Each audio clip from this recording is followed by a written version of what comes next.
Hello there. Welcome to New Player Guide to Retail World of Warcraft, Episode 6. My name is Yogurt. I'll be your host tonight, or today, whenever you're watching this. Last time we left off, we just finished the Dragonflight campaign, reached level 70, and that's where we're going to pick up today. I'll play for a couple hours. My goal here is to at least reach level 75. I talked last time about how scaling can really impact your leveling experience. So we got to level 70 pretty quick. If you do it by yourself without explaining everything about the game, you will probably reach level 70 a lot quicker than 14 hours. If you take your time and you're exploring, could go a little bit longer, but it can definitely be done in less time than that. We leveraged the turbulent timeways buffs and time walking to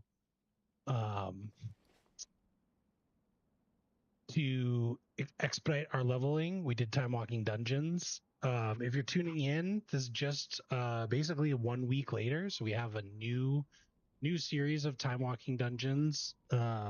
We had Mist of Pandaria during the last event series, and then in between we had the Burning Crusade. And then now I think we have Warlords of Draenor time walking, so 3 different expansions. But we're not going to focus too much on that this time. Ooh, that's a good cloak. Because we are going to be breaking into the War Within campaign with the start of the new quest, the Harbinger. So this will become available at level 70. It does look like it wants us to start by going to Silithus to meet Thrall. But we also have this Harbinger quest. So we're going to start there. We're going to disregard lore walking for now. We're going to turn that off. Lore walking is a good alternative that could be used right now to level up your character a little bit, get a couple levels while also experiencing a lot of story. So if you really enjoyed the story while you're leveling up, I might recommend at this point pivoting into lore walking a little bit. I'm assuming regardless of when you watch this, they'll keep sort of updating this to different expansions to keep it relevant, but we'll see. Right now it's just a new feature that was introduced in the War Within to kind of catch folks up into where we're at now with the story. So if you're just joining us, it is the beginning of July. We are doing a video series where we start full new player experience. This is a brand new fresh account. We leveled up through the Dragonflight expansion to gain our 70 levels. And it's dumping us right into the start of the War Within, which is the most current expansion. We're currently in season 2 of the War Within, and I have a goal to get 3K Mythic Plus rating and ahead of the curve before season 3. They actually just announced that season 3 is going to launch in a month. So we'll see if this is achievable at this rate. Either way, it's going to give you a pretty good understanding of the end game systems of World of Warcraft. So let's get started, I think. So I want to, let's go to Silithus. We'll start there. And then we'll go to the Harbinger after that.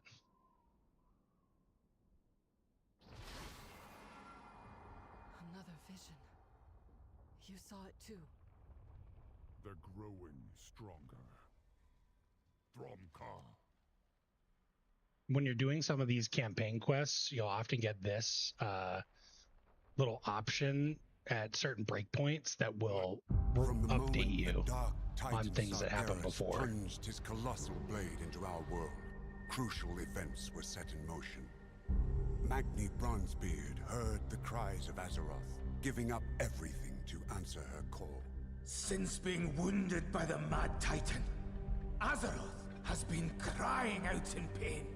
As her dutiful speaker, he rallied the champions to her aid, and ultimately to confront the return of the old god, N'Zoth. It was during this conflict that Xal'atath, a mysterious entity of the Void, made a deal with N'Zoth, freeing her from the cursed blade that bound her essence within. Honor our bargain. Free me to find my own fate. After she vanished into the darkness, N'Zoth was confronted by the mortal champions and destroyed, ending the old god's reign of terror. But they were not the only malevolent force with its eyes set on Azeroth. For soon, the sky was sundered, the Shadowlands split open, and our heroes were pulled into the realm of death itself. Go, champion! Go! It was there that Anduin Wrynn endured the worst. Captured, tortured, and through dark domination magics, forced to commit terrible acts against his will. I'm afraid that if I call on the light, it won't answer. Scarred and shaken by his experience, he vanished, his whereabouts unknown. After the threat of the Shadowlands had been quelled, the dragons of Azeroth returned to their ancestral homeland. It was here that the primal dragon, Iridikron, broke free of his prison, and in pursuit of vengeance upon the Titans who he felt had stolen our world, he secured an ancient, powerful artifact, the Dark Heart. When the Titans come to reclaim their prize, I will be waiting.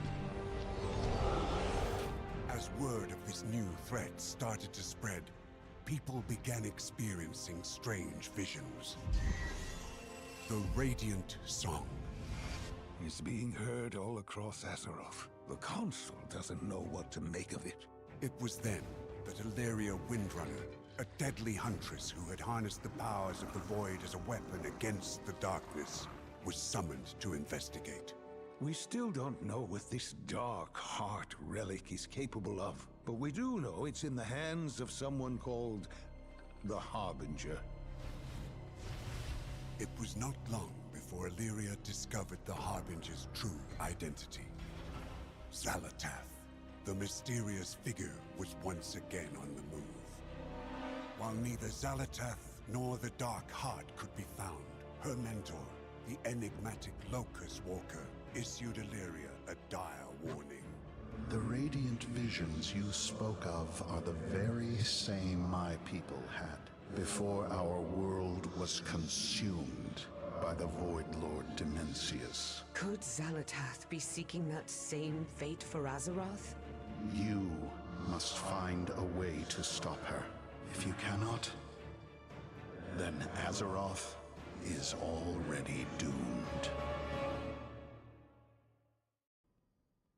And you probably watched that cinematic and you were just like, what the hell? You were like, that wasn't anything like what we talked about in the first 6 videos of this, and nothing really except for the Dragon Isles resonated with me. So we'll just do a quick walkthrough of, what we just saw. So that cinematic started with the events that took place in Legion, where the demon Kil'jaeden basically stabs Azeroth with a giant sword, this giant sword.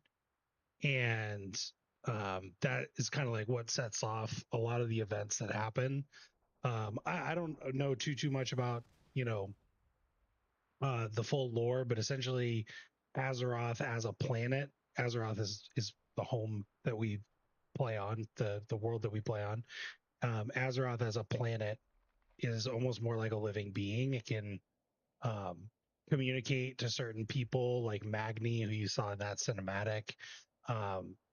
Certain people can act as Azeroth's speaker. So he stabs Azeroth, and then it kind of sets off, like, we go on this a couple different tangents. So in Battle for Azeroth, which takes place right after Legion, we fight N'Zoth. You saw that during the cinematic, and we learn a little bit about the story of Xal'atath. Xal'atath is the main antagonist in the War Within. And then we go kind of on a little bit of a tangent. Stuff's happening in the background, but we go into Shadowlands. You saw that part with Anduin and Sylvanas, and there's a little bit of a different story arc. The Shadowlands are essentially the like afterlife soul mechanism that's part of the Warcraft lore. The main antagonist in that one is called the Jailer. And then we walk through some of the more familiar events, probably that you would recognize. Dragonflight. Some parts that you wouldn't recognize would be Eridicron and the Heart of Darkness. And Eridicron is Razageth's sibling and also a primalist. And he was, Razageth was the one that we saw through the campaign, what we just did. And she was basically working to wake up her siblings. So I mentioned it in the last video, but at the end of the Dragonflight, we fight Forak, the red primalist, the fire primalist. And while we're dealing with his sort of chaos, Eridicron's up to no good, getting the Heart of Darkness for Xalatath. And now where we're at here, you saw the Azeroth is sort of like reaching out through these remnants and communicating with Thrall, who's in front of us. Thrall is one of the leaders of the Horde, who you would recognize from Warcraft lore or the Warcraft movie, and then Jaina Proudmoore, who is one of the leaders of the Alliance. Both major characters in Battle for Azeroth as well. So we're going to go through some of the story here. They're starting us out by saying, hey, something's up. We're going to go check on Magni. He's the speaker for Azeroth. We've been trying to And he's kind of going through it right now. Leave me alone. And I'm going to try and go like not super quick, but we're not going to read all the quest text. I'll try and give you a little bit of synopsis here. Speaker of Azeroth. She hasn't been speaking to me. After all I gave, she left me like this. Unable to feel the warmth of my kin, so let's be clear. I'm doing this for all of you, not for her. Azeroth, speak to me! What are you trying to tell us?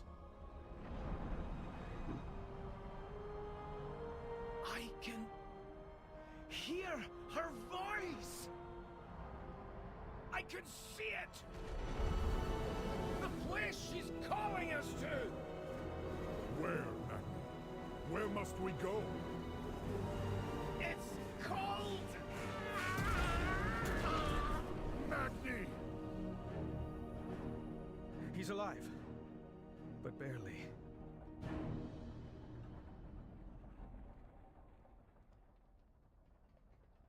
What would you ask the daughter of the sea?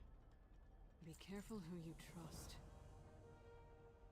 Control your power. Take the portal of Dalaran. That's where they want to send us for the Harbinger. So we probably could have skipped that if we just started with the Harbinger. But yeah, Magni's going through it. He was the speaker of Azeroth all throughout. Ooh, I don't even know when it started. Legion? He tried to commune directly with Azeroth. It seems the strain was too much. And now we're in Dalaran. Dalaran was the capital in a couple different expansions, particularly Legion, Wrath of the Lich King. Here we have Moira, who is Magni's daughter. You can also, when you're doing these quests, oftentimes there's a prompt to stay a while and listen, and you will, you'll get a little bit more lore if you choose to do that. And then the Harbinger quest is actually up here in the corner, so we're gonna just keep going for now, kind of see where it takes us. Moira wants us to go grab her son. And Bran. Uncle Bran. They must be from Drenton's library. I hope Grandad's all right. I never got to spend much time with him. Don't worry, lad. Magni's made of stern stuff. Pardon the pun.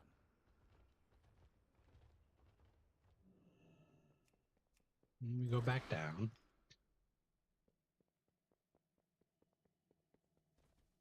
Well, I'm listening. Father, are you all right?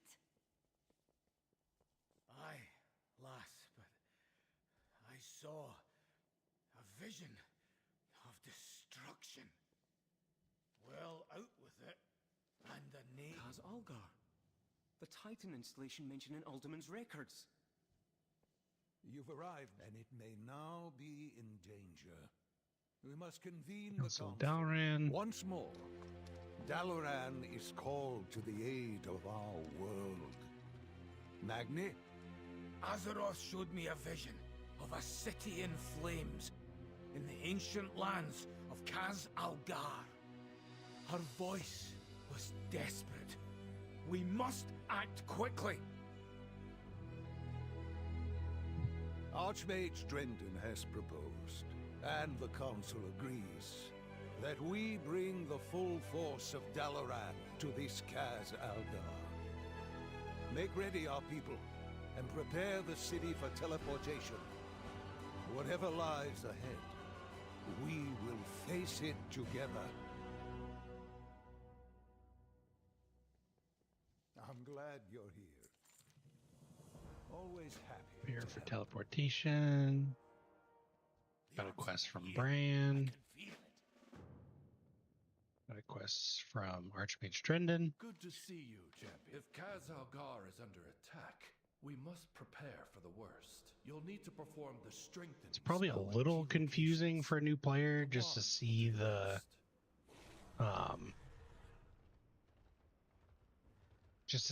Harbinger quest in there. Good luck, friend. Because that's going to be, if we start that now, that's going to take you down sort of a different route. It's just a little bit of a tangent. Clicking on this middle mouse button here, this The reckoning is at hand. extra action button. The quest for the Harbinger takes us into a little bit of Illyria's story. What brings you here?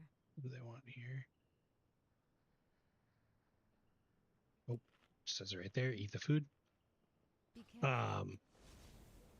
And it'll talk more about Locust Walker, who you saw in that previous cinematic there. And you'll kind of like go through and take a look at that story and how she's going to be involved here in the War Within.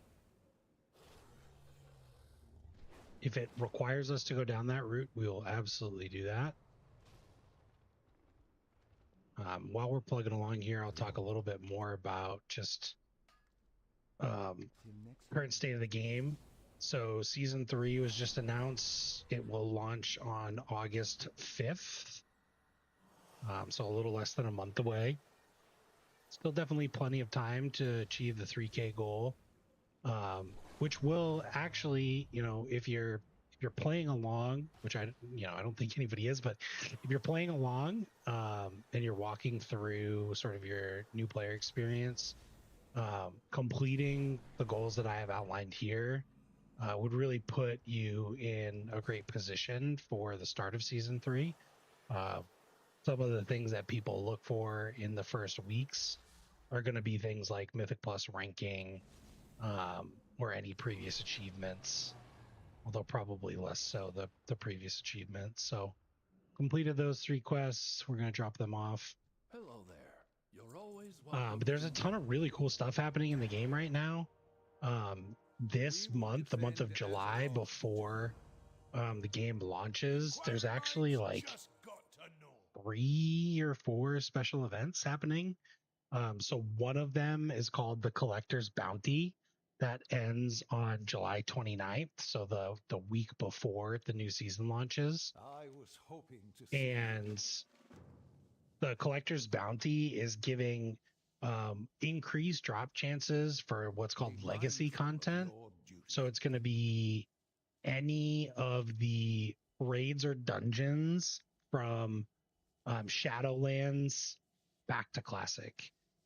And so when you go into these raids or dungeons at a higher level with a higher item level, you will you will get extra drops from the boss for gear for transmog, and you will have an increased chance for getting rare mount drops. So this is an awesome time to be a collector. If you've gotten this far in the video, you could probably just buy some level 70 gear off the auction house, or even give some of this a try, because up to Shadowlands, maybe a little bit of Battle for Azeroth, all of these raids and dungeons, you're essentially going to be able to go through at your current gear level and just kill things super, super quick and super, super easy. You might have a little bit of trouble in Battle for Azeroth and Shadowlands. This is scaling. Again, scaling is what allows us, what they always descale legacy content to make it easier. So you can go in and you can take a look at some of the mounts. You can go to Wowhead and it'll show you the collector's bounty. You can take a look at some of the appearances. So I just click Shift P, went into appearances, and if you scroll down, these are going to be the rogue armor appearances that come from legacy content, and it goes all the way up, up, up, up, up. Here we're getting into Warlords of Draenor, and we're continuing. Now we're getting into Legion. So any of these armor sets, now we're getting into Battle for Azeroth. Things got a little weird in Battle for Azeroth. We're getting into Shadowlands. So all of this stuff has increased drop rates for you to go and acquire on any of the various difficulties. And you can complete easily up to Mythic. And there's different difficulties down in like Molten Core. You'll see there is no difficulty up in the top. Different difficulties were introduced throughout. So Collector's Bounty, it's happening in the month of July. I really hope they bring it back. We'll talk about 2 more events after this cinematic.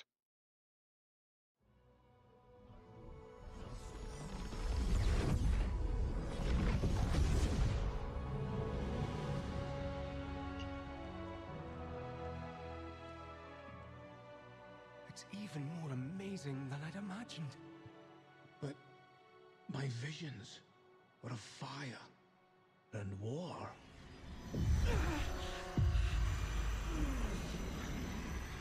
Something's wrong. I need to find Khadgar.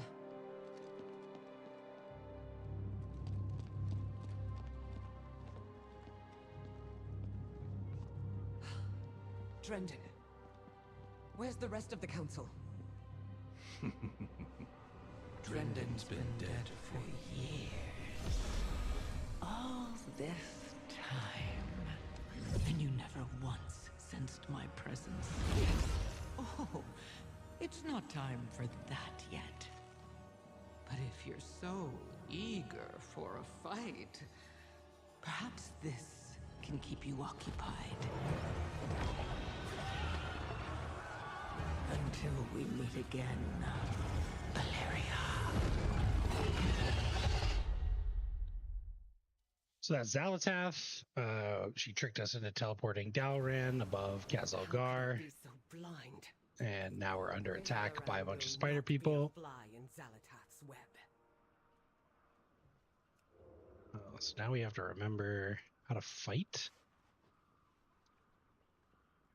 So we're helping our civilians here. I'm going to turn on some music. Audio, music. Oh boy.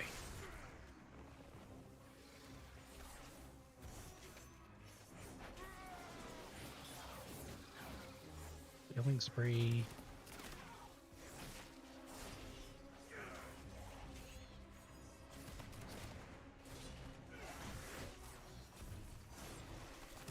Citizen saved Nerubian slain. This guy's taking a long time to kill.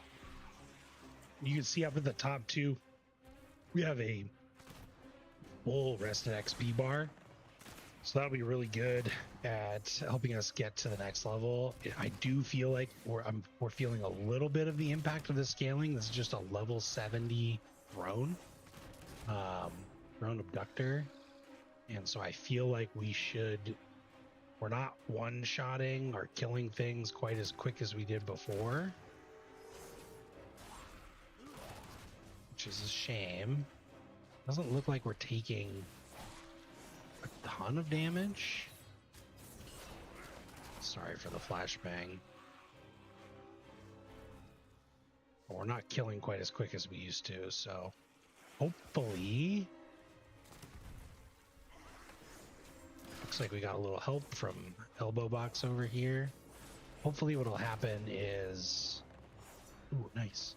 We will get some pretty decent gear pretty quickly. But we'll see.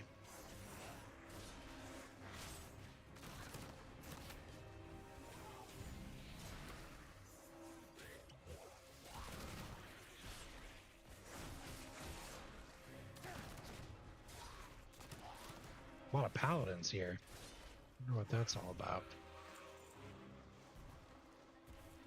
I did mention at the end of the last video that I would show you how to get some quick transmog. The collector's bounty buff, which is going on through the month of July, like I just mentioned, that is going to be a great way for you to collect some pretty quick transmog. But I'll also show you another way once we kind of establish ourselves in Khazalgar, maybe towards the end of the video. This one's taking forever to kill. That's because he's evading. Okay. Well, we're gonna leave.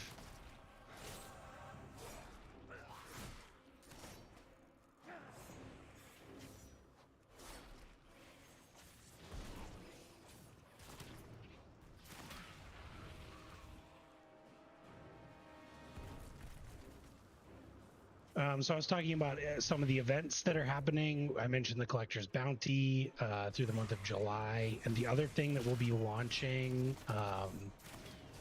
at the weekly reset next week is an XP boost. And I believe it's going to be combined with Turbulent Timeways. We still have the Mastery of the Timeways buff.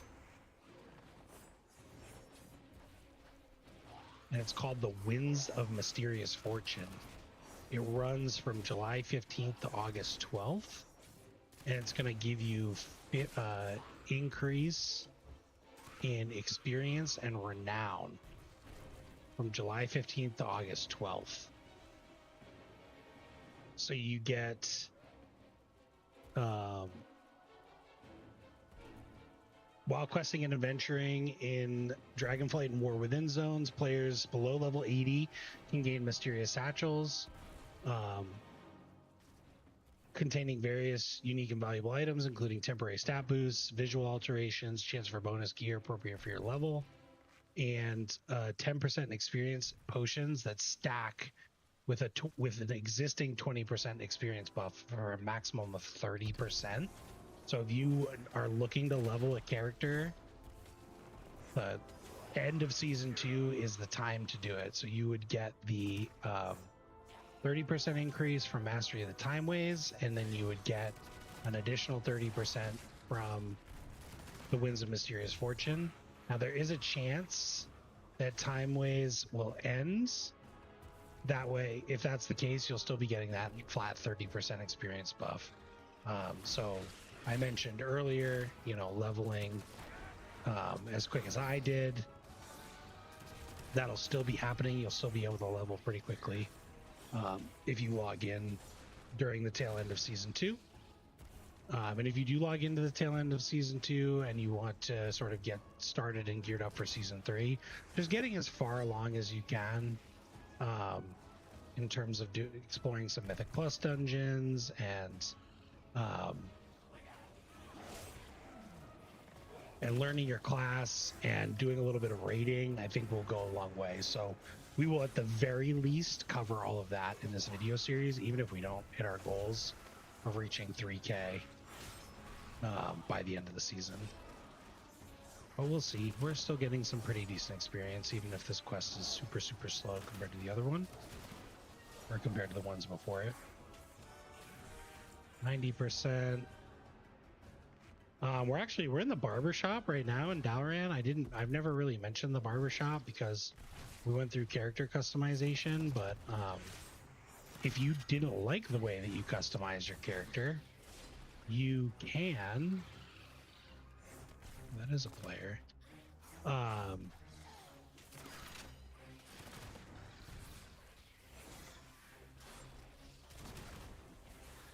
You can visit a barbershop in any major city.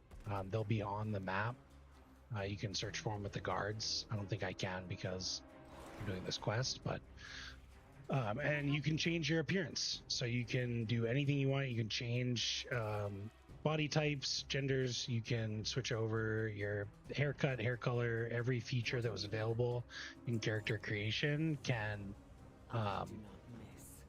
be changed there. There could still be more survivors.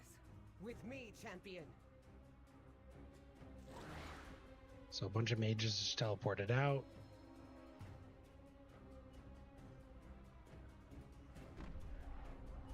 Damn it all! Cut through the sewers. Through the sewers. Sewers are over here. I mentioned back in Legion the sewers were. Glad to see you haven't evacuated yet. Oh, what's up, Anduin? What kind of Norubians are capturing the rogues? The sewers were where the rogue class order hall was. It's very cool.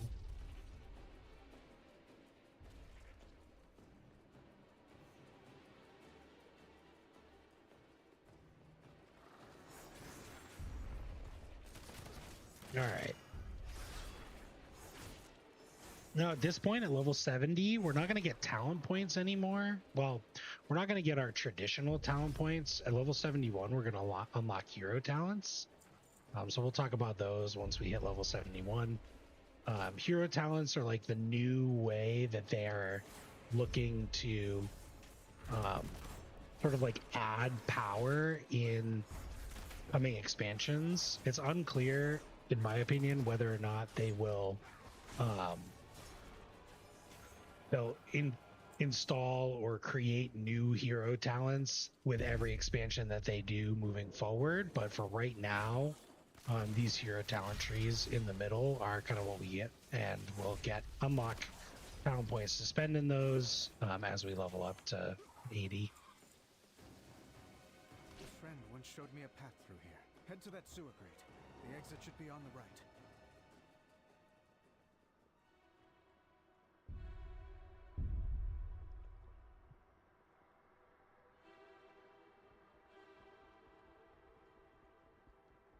These paladins are certainly interesting. I just feel like they're bots.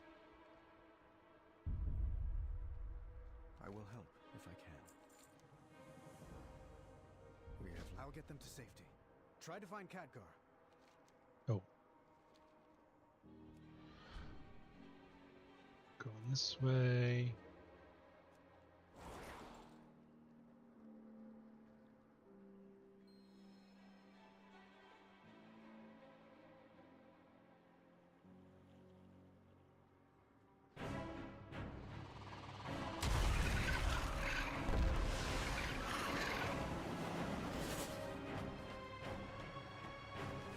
In the sky and nowhere to flee. Gather all you can find. Bring them below. Zalatath has plans for them.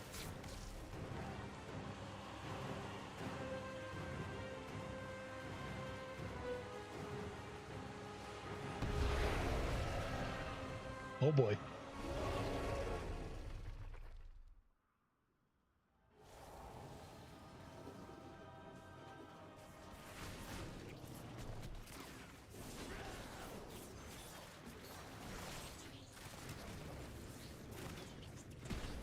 So that was Queen Ansarek. Queen Ansarek is the main antagonist in Season 1 of The War Within. So throughout the campaign, you'll see her mentioned. She's helping Zalatath with her plot.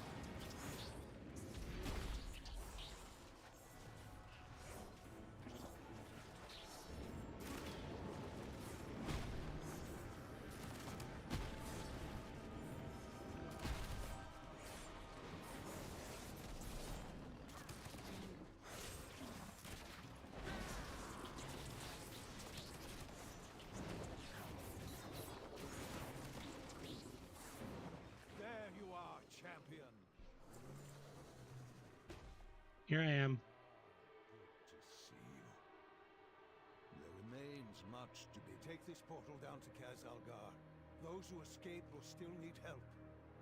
So you can see here a pretty decent upgrade here just from this first quest.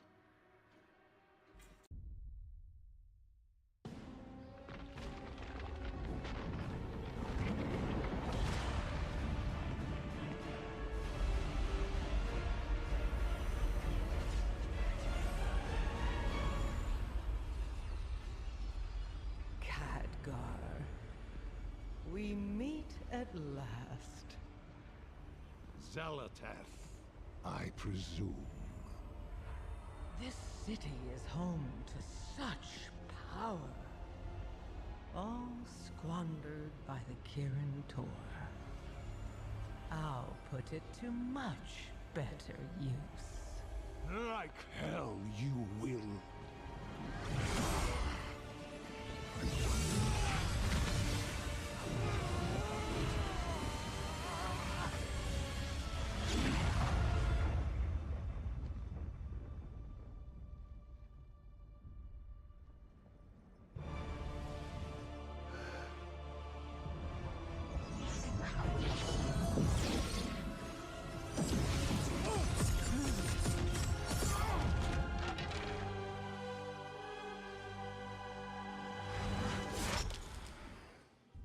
There you are.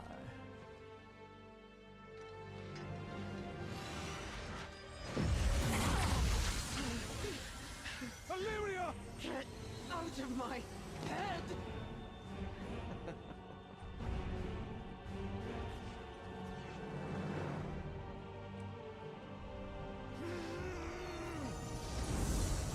Khadgar?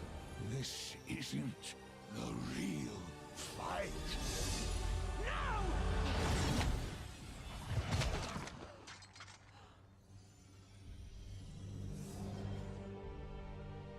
Goodbye, Guardian.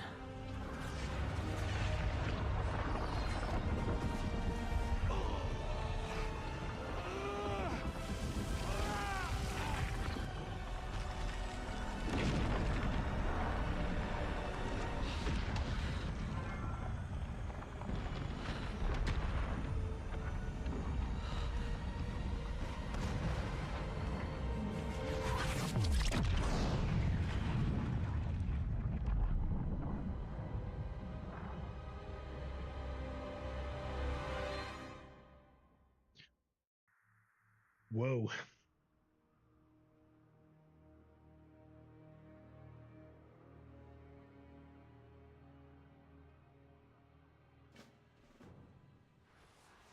All right, we're loading up in the wreckage. I found them. I'll get these rocks off you. Wreckage of Dalran.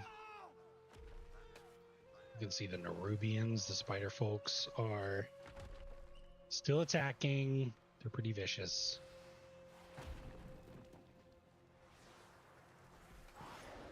There's Jaina and Thrall. Champion, to me. And you just gotta do what you can. We have to push forward or we'll be It's kind of the start, the real start. We're in the new zone. Rescue who you can along the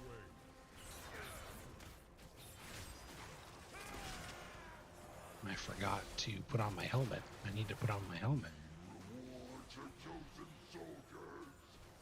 Here's some more of that scaling I mentioned.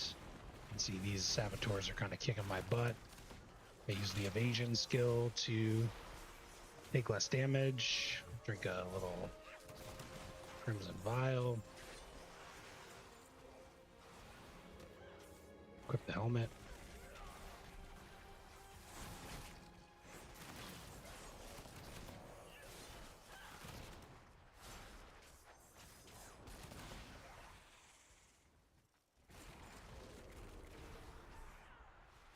More of the same, helping civilians.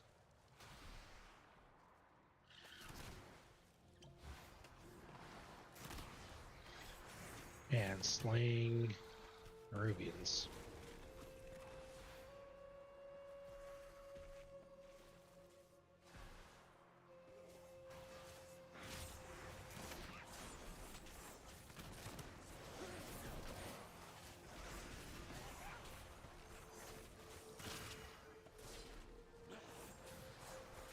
I think I mentioned it in the last video, but I'll mention it again here. If you're looking at Outlaw Rogue and you're watching me press the killing spree button and you're saying, Yogurt, this game is not for me, that thing is bouncing all over the place, please believe me when I say that not every class has an ability like this. It's very unique to the Rogue, and they're changing it in Season 3.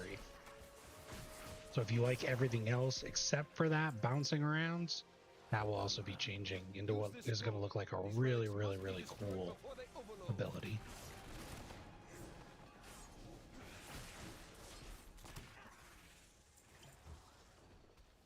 Picked up another quest while we were there. Need to cover damaged arcane relics. And this goes back to my general questing rule of thumb, which is to do these quests that don't require you to kill people first. Because I've already killed the 12 that I need, and I still have 3 civilians to rescue and 4 more relics to retrieve. Now, thankfully, we're a rogue, so we can just stealth. And whenever you're doing quests on like a battlefield like this, you don't really have to worry about, well, normally you don't have to worry about things aggroing you, but this guy just did, so. That always stings. Get moving. I'll take care of the wounded here.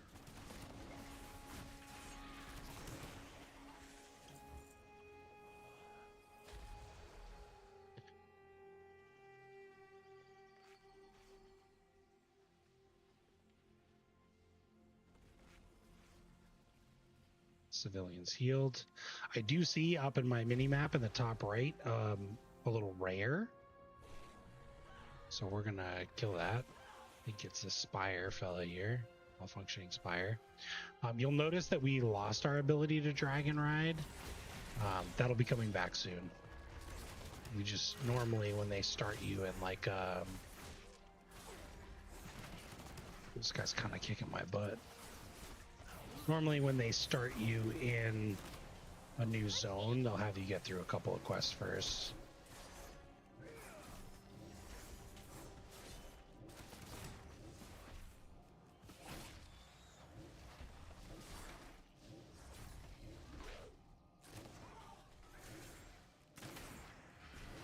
We might die. Oop, we died. That's a shame.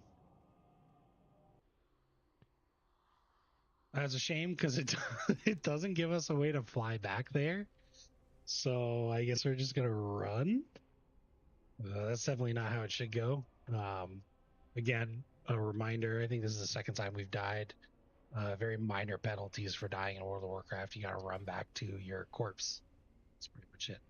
Unless you're in a Mythic Plus key, then there's additional time added to your timer, your end of dungeon timer. Now, this is your second character, not your first character. You don't really have to worry about the campaign too much. I believe that you do have to complete the campaign on your first character in order to unlock all of the features that are available, at least the original main story campaign. So just like what we did in Dragonflight, we're going to be doing basically the same thing here. We're going to start up in this top level area.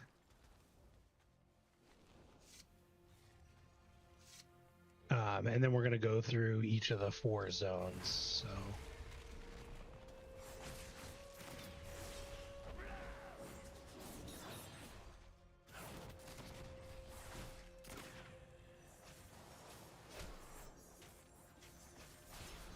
I will kill this rare mob. I'm really kind of hoping for like a piece of loot.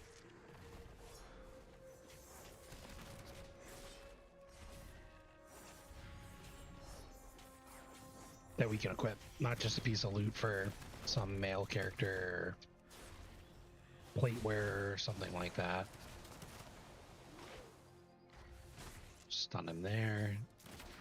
Let's see, his health is going right down. So we'll just finish him off. decent chunk of experience. Absolutely no gear whatsoever, which is a bit of a bummer. So if you're walking through this, you do not need to kill that rear mob. Help! I can't move. Oh, Dagrin, are you all right? Excellent. Yes. Thanks to Granda teaching me stone form. Wait. Where is he? We've got to find him. Dagrin, wait! I will not lose my friends again. We will brave this darkness together. Jaina, Thrall, we need help. Anduin wants us to kill this big guy. See, this guy's attacking me. I really don't want to fight him right now, so I just hit vanish. Here's Magni. He's fighting this big guy. So we regrouped. He wants us to hold him off. I don't know if we actually have to do a bunch of damage to him or if we're just waiting for a timer to tick down, but we'll fight him. Actually, I'm pretty sure that this guy is a boss in one of the later dungeons. Ooh. Trying to avoid this little plague swarm down here. That's why you see me moving around. And we also don't want to hit the frontal there either.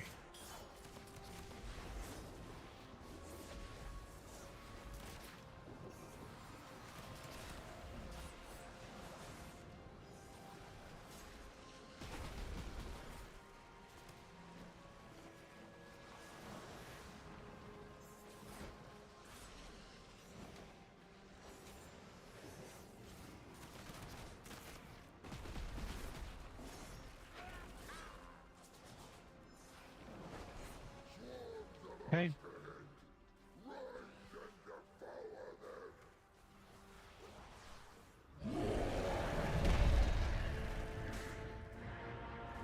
We can't hold them.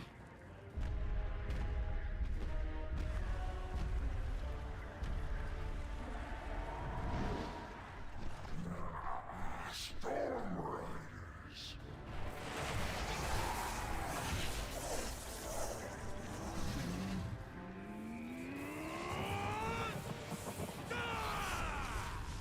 To ground, my soldiers!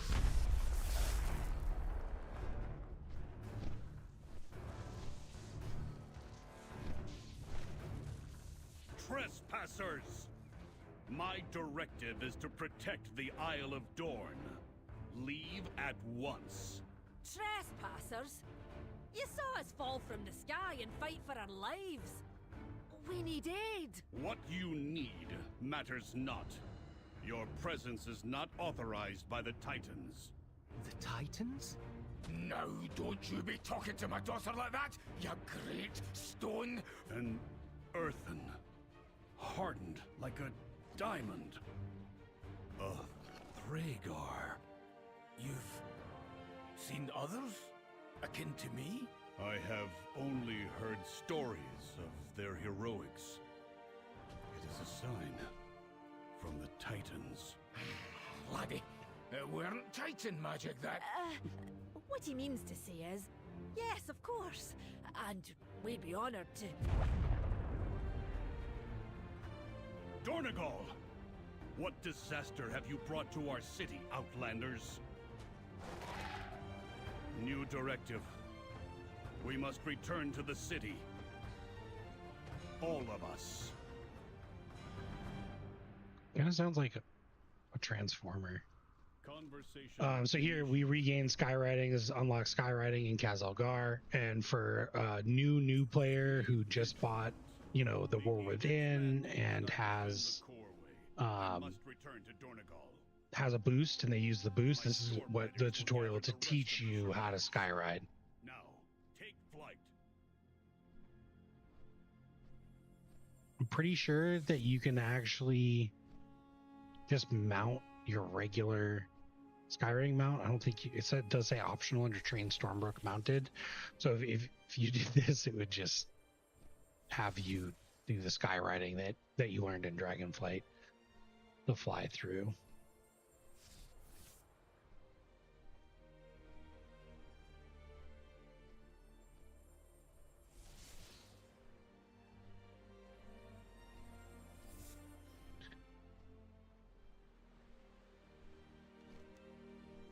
This top level here is the Isle of Dorn. You'll see here, on your map, we've got 3 campaign chapters. It's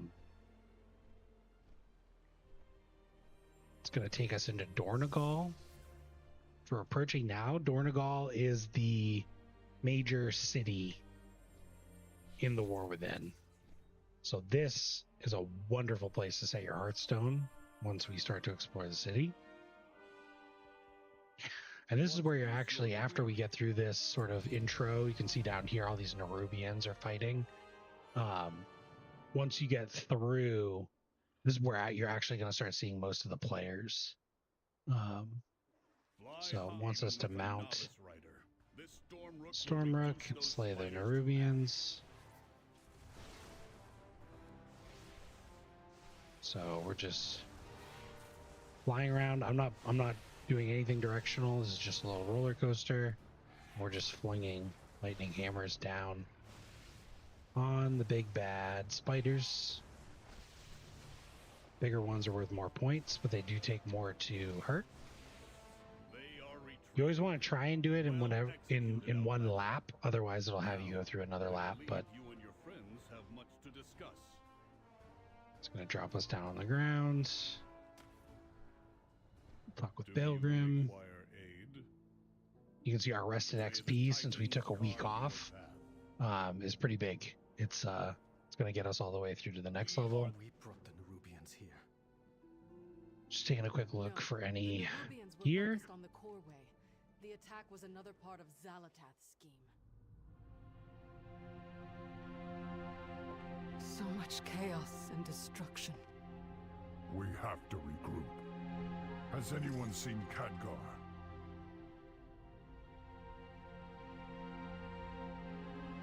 No.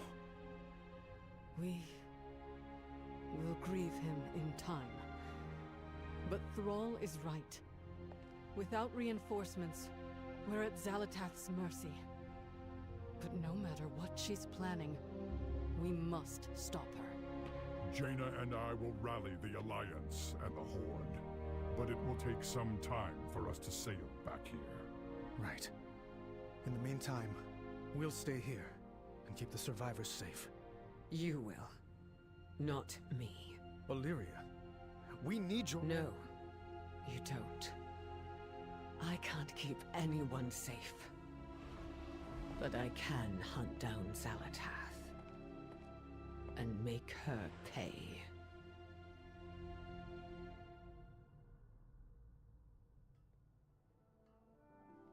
We will be back. And we will be ready. I have work to do. May the edicts... So we just unlocked our first renown here in While you clear the rubble. in the War Within. It's going to be the Earthen Dwarves in the Isle of Dorn. We're going to keep working towards clean things up here, save some workers, move some debris.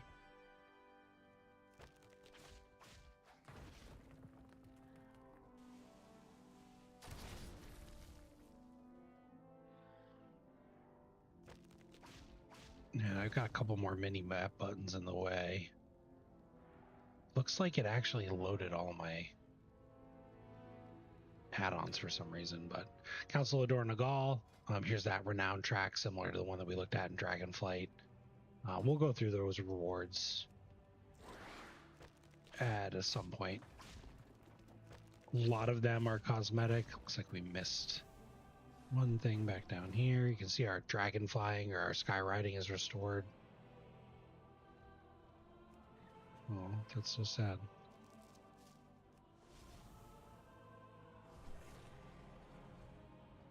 So we can mount up again.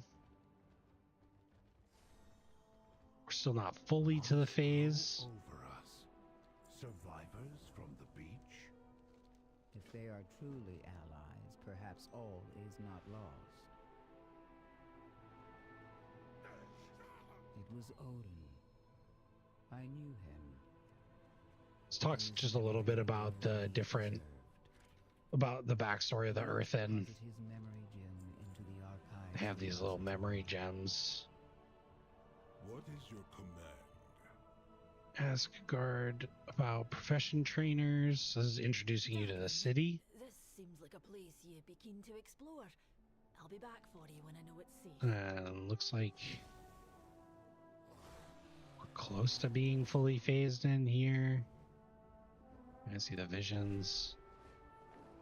Okay. So it's going to give us a little tour of the city. So we've got The entire isle Light Master, which we don't really need, especially here, and I'll show you why, but it does show you a whole map. So these are the 4 zones that we're going to explore throughout the campaign. The only quests that we're going to be accepting are going to be the campaign quests. Here's the innkeeper, so I'd recommend binding your hearthstone here, facing the direction that you want to go when you use your hearthstone. So I want to face out the door. And you can see here, it's a well-populated game with lots of people and things happening. It doesn't take that long to get to the part where all the people are at. So Brand's over here. He's going to be running this little delve shop. We'll talk about that. Dagran's already here talking about Titan consoles. That's crazy. I wonder if we can get our belt at level 70. We're going to accept that quest just in case. During season 2, it'll probably even be impactful, especially at the start of season 3. They introduced a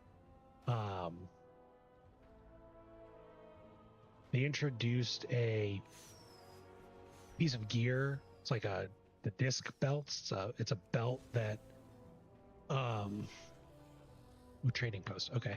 It is a belt that you can socket a gem into with an extra ability, and it will it'll be really good. It'll last for 2 seasons. This is the trading post. So this is a separate area or a separate feature. It is unrelated to the War Within, but it was introduced around the launch of the War Within. And the trading post is essentially sort of like a currency acquisition system that is on a monthly basis, and the quest will teach you all about it. But essentially there's this like rotating shop of like these cool transmogs and mounts. You can see mounts, swords, weapons, glaives, back pieces, bunch of different weapons, quivers, a sweatsuit. And so they cost Trader's Tender, which is this little currency here. I don't have enough for any of this stuff right now. But if you click Shift J, and I guess you have to unlock it first. Ooh, they give me 1,800. Ooh, that's sick.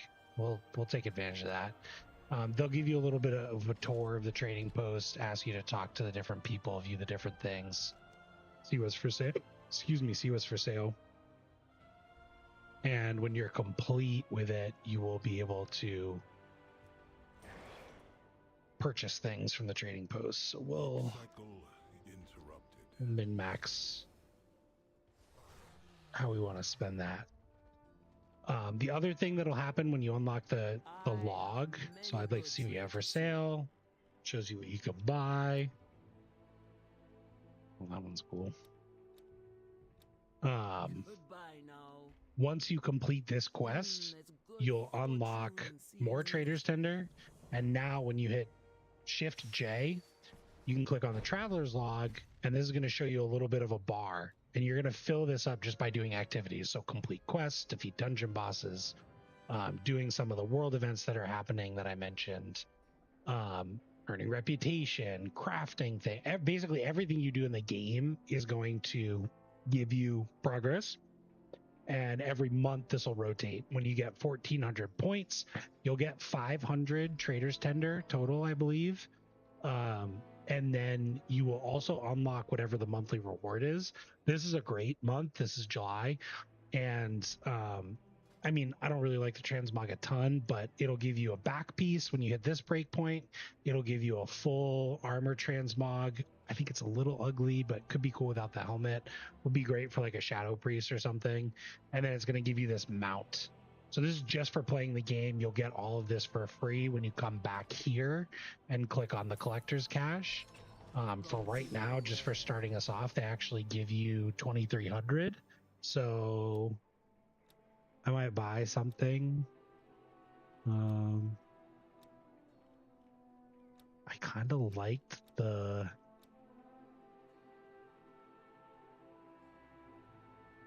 I kind of like the sweatsuit. It's only 100.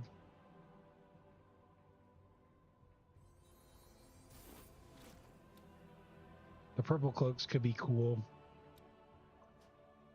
Unless they match the sweatsuit.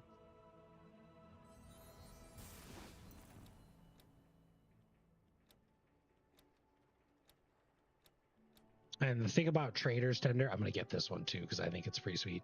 And I'm an undead pirate rogue, so a nautical suit I think sounds really cool. You can return this for a refund. The thing about Trader's Tender is that it's only good for stuff from the trading posts, and you can roll it over into the next month. You can also, if there's something that you really like, you can save it for later. So for example, if I really liked these swords and I wanted to save them for later, you can drag them down and freeze them, and you can switch out your frozen item. So this shop does rotate every month. You can save your points, but this stuff will change. And then down at the bottom, you can see stuff will come back. So like this ensemble was available a long time ago, or at least a year ago, and it's come back this month and you can buy it again. So you'll never have enough Trader's Tender to get every single thing that you want, which is how they kind of keep it going. But you'll usually end up having enough to get the cool things that you think are really sweet. So I did get an outfit. I think that's kind of cheating, so I'll still show you another way to get, actually 2 ways to get a couple outfits there. It does look like the Harbinger quest we don't need anymore, so I'm going to abandon that. You could do that if you wanted to, get a little bit more story. And then they want me to speak to the auditor, so he's up here in like this main building. And that's going to be the last quest here.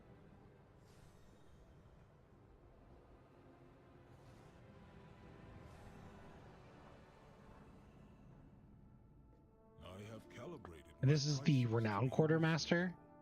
So this is where you can get the rewards that you'll unlock through completing the Renowned. So you can see here, there's more that's in the Renowned track that you just get automatically, but some examples of things that you'll find from the Quartermasters include transmog gear, like these capes, patterns for professions, pieces of season 1 gear, profession knowledge, which we'll talk about later, pets, and then mounts as well. So Renowns are really good way to get different items for your collection. If you're a collector, you'll naturally get renown as you go through the campaign and through playing the game and doing dailies. 4 wards: the Council Ward, the Storm Ward, the Stone Ward, and the High Speaker, to keep the edicts and build the Coreway and its fortress, Dornagal. But the Titans left, and the machines stopped. This guy's teaching us a little bit about the Earthen. I'm going to skip the conversation for now, just to keep going here. But basically, there's 4 parts to the council. I'm willing to be a liaison, if you be willing to speak with her. If Merrick's wasn't Council Ward, I would have This brings us up to the top of the building, and then we're just going to fly down all the way over to our quest. So Edelgard found. This is the quest that we're tracking. It's pointing us in the right way. I have no hope for our success. I should actually do one. We should talk a little bit about professions before I go and do this.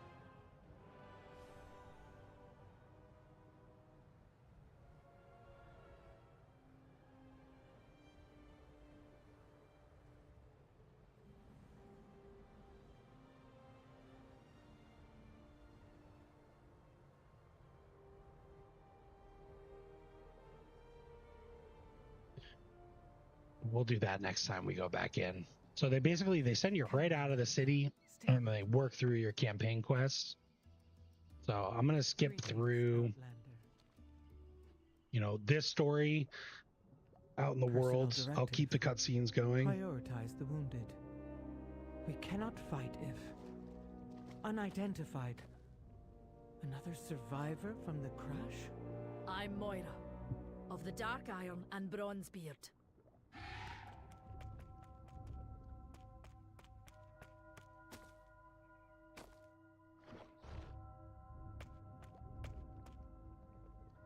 Baelgrim. Stone Ward? I am not the Stone Ward. You know that. I know you abandoned your post. And you abandoned us. The Coreway was attacked. It must be repaired. We were attacked too. You should have protected... I can see there is some history between you. But if you haven't noticed, the Nerubians have you both in their sights. You need each other, age-old drama or not.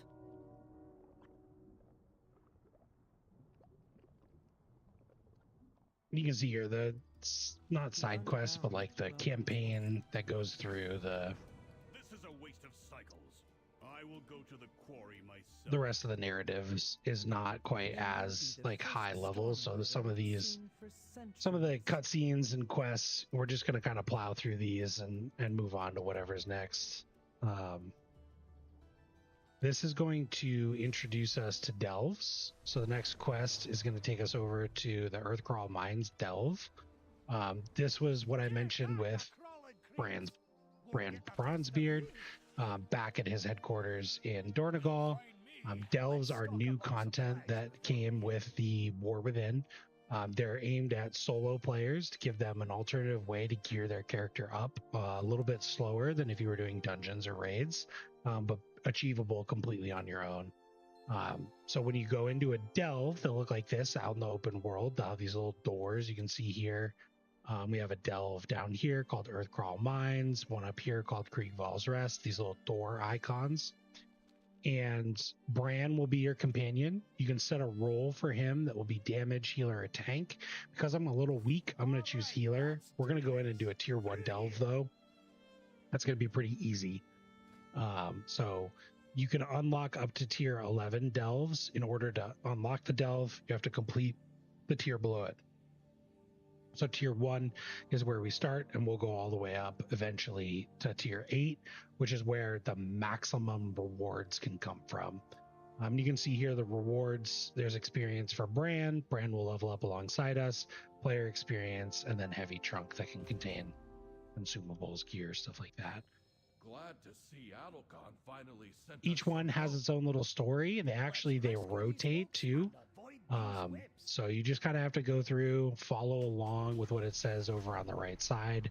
As for your next steps, click on what's glowing. Cart guided forward. Don't step in the webs.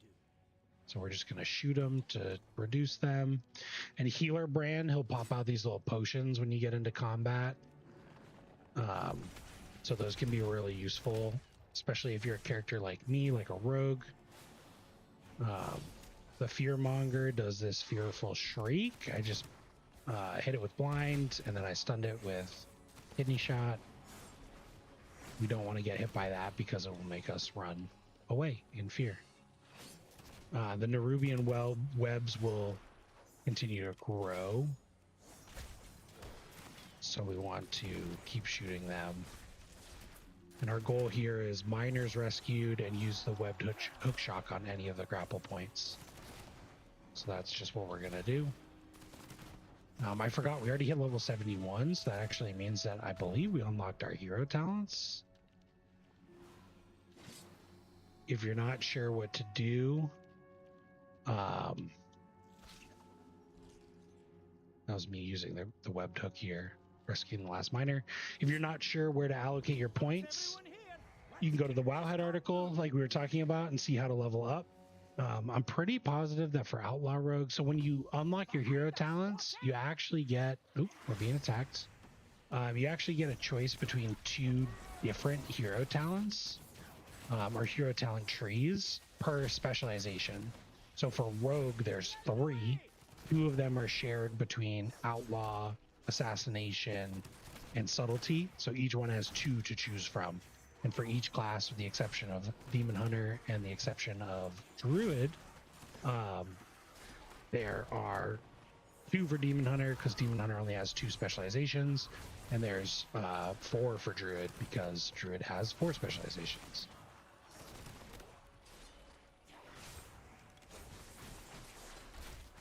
And just like your regular talent points, hero talent points are fully refundable. You can swap in between each one of them. So what I'm going to do is I'm going to click on, I think it's Trickster. Now I'm going to pull up the Wowhead article. But you can pick whichever one you want. Each one is going to give you a little bit of flavor that adds another level of depth or complexity to your class. So Fatebound for Outlaw Rogue has a coin flip mechanic. You get a buff. You flip a coin every so often, you get a buff. The more times you flip in the same direction, the bigger the buff or the longer that it lasts. And then for Trickster, dirty tricks and flashing blades are on display. When Trickster enters a fight, distract opponents with misdirection or a sword flourish. So they get an ability called Coup de Grace, an unseen blade. I'm pretty sure that this is the one for Mythic Plus, and Fatebound is the one for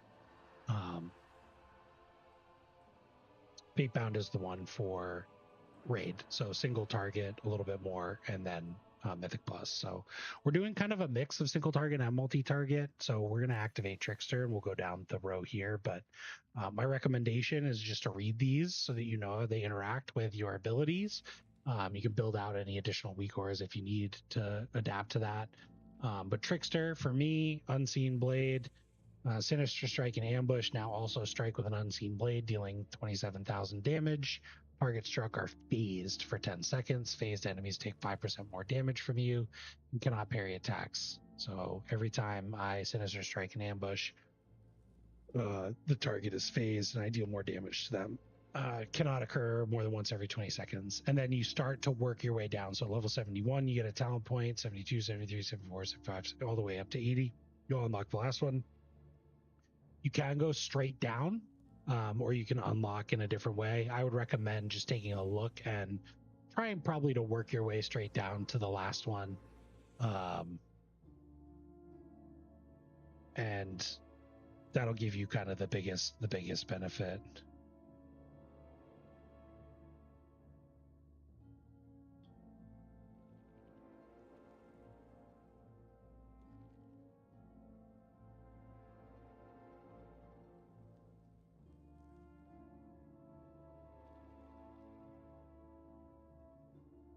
So we're just going to take a look at what is the most benefit to us now. Surprising strikes, attacks that generate combo point, deal 50% increased critical strike damage to phased targets.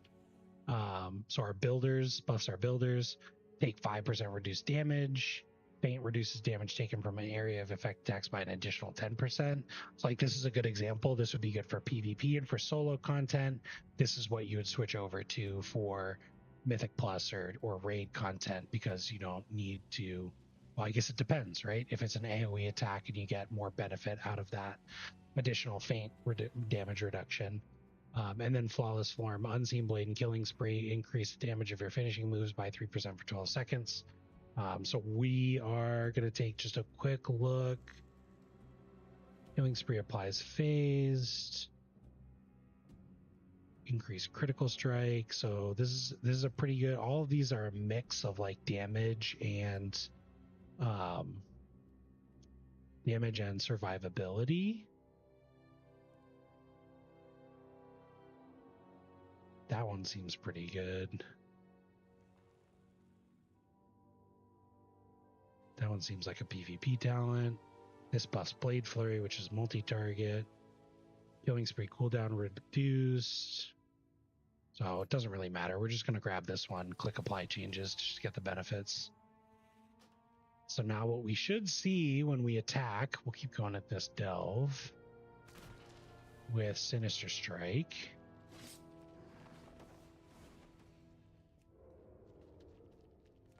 Is more damage. And we like more damage. Feel like we're already doing some more damage.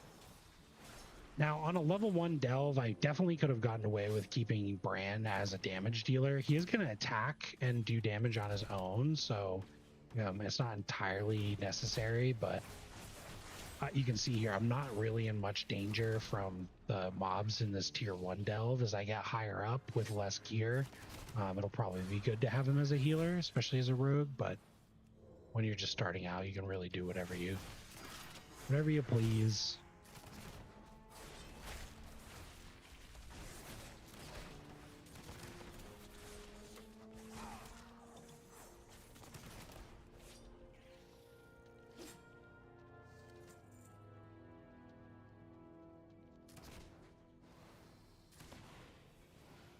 I'm just trying to kind of skip around and just do the quest objective.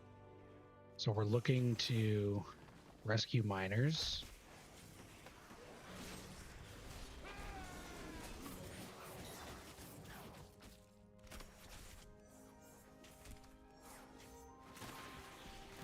The other thing I'm keeping an eye out for in these delves are these little urns or bags or anything that glows like this.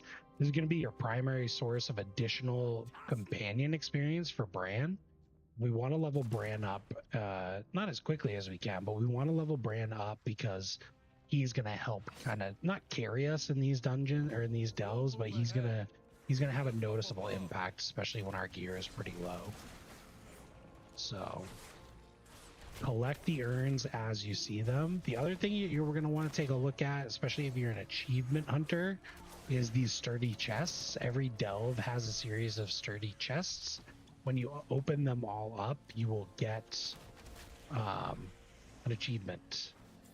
And you only have to open them the first time you're in each delve. Once they're open forever. You can see those big pieces of Bran XP, so chunk of Bran experience, gains 125, 8, and 11. And that's just going to help him level up, like I mentioned. You also get these little consumables here too. Looks like they require level 80, so we don't need anything there. And then what we've looted from some of these and from the chest are these crafting reagents, like the Viridian Charm Cap, the Vial of Kaheti Oils. And these, as a new player, are going to be great for us because these actually, they're like the first item that you'll see that sells for something decent on the auction house. So we'll go and we'll talk about the auction house and professions when we get back to what path Thornagal. You can see from up here, looks like I missed an urn down there. They hide them in some of the little mine carts and stuff like that. So always keep your eyes out. This is a rare mob in a delve. He will give us a power if we defeat him, but it'll probably take too long for us to kill it, so we're not gonna. Bran likes to kind of coach you with what he thinks you should be doing, so when things do like frontals or there's an AoE ability, he'll say don't stand there. Give you constant reminders, kind of like a weak aura. All right, new directives. You take out the Nerubians ahead, and we'll follow behind.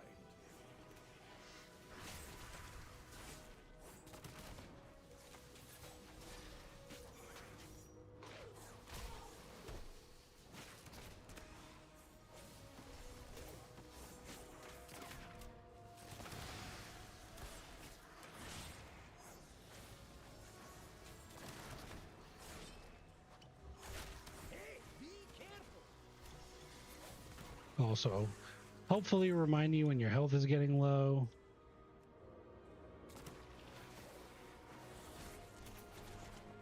And the only thing that kind of stinks about being a rogue in delves, and I'm sure it'll be advantageous in a different delve, is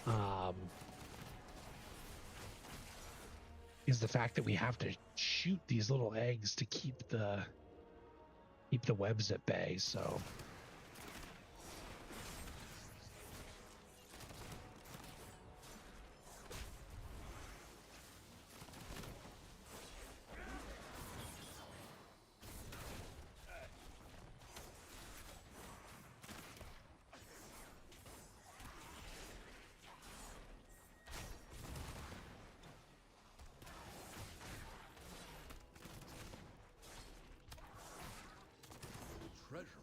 Up ahead. We got an achievement. Looted 1,000 gold. Holy. We actually have 4,700, which is not bad. Fantastic. Use instruction. Step 1, latch missile to back. Ignite missile, go up. Only usable in Undermine. Undermine is the new zone that came with the most recent patch for Season 2.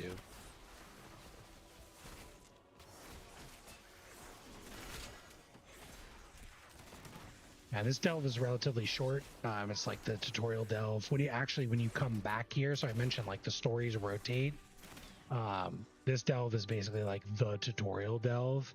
And so when you come back as like a main regular delve, you'll actually see a different story, different experience. Might take a little bit longer, but the map will be the same. So the map will be familiar, but the objectives that you do will probably be a little bit longer.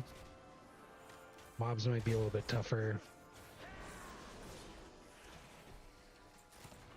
Our last goal here is to kill the final boss. Every delve has a boss at the end, sometimes at the beginning. I believe there are experience things in the carts around here. Potentially a sturdy chest, but I'm not seeing any. There's one, sturdy chest. When you're starting out, you want to loot everything. Everything will be a net gain for us, maybe except for that.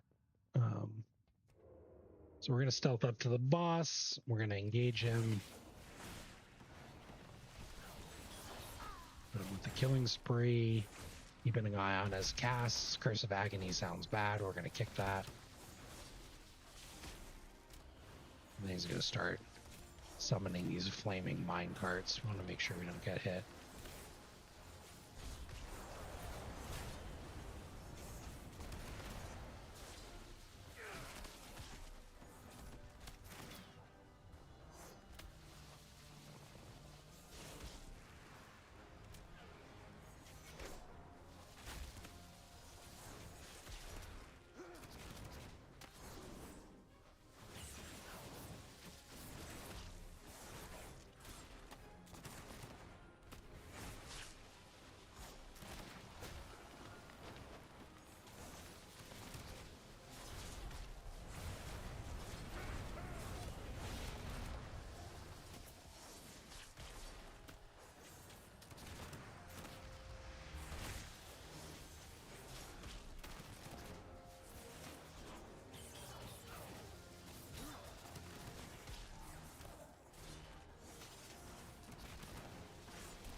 We did it.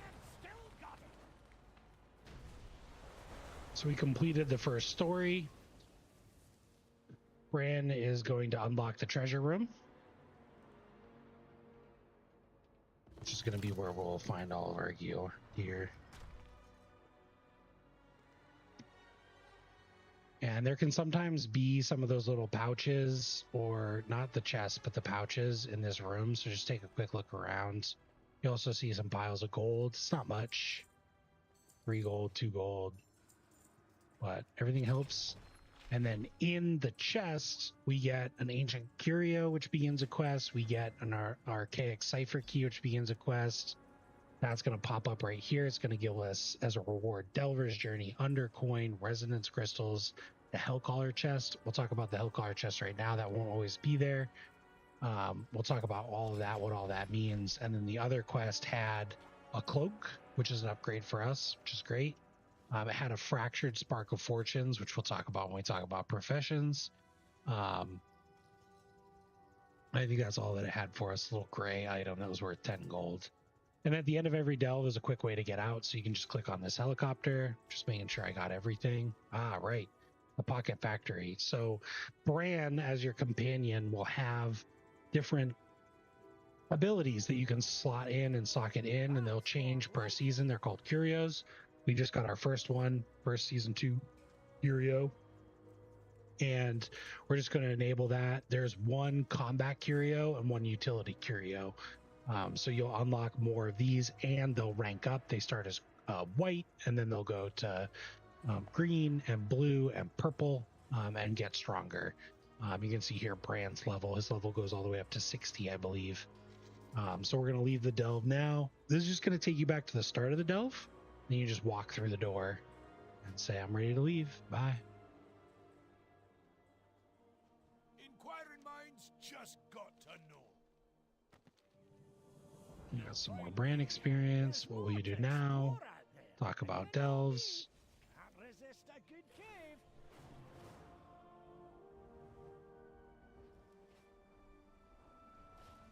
Keeper's beard.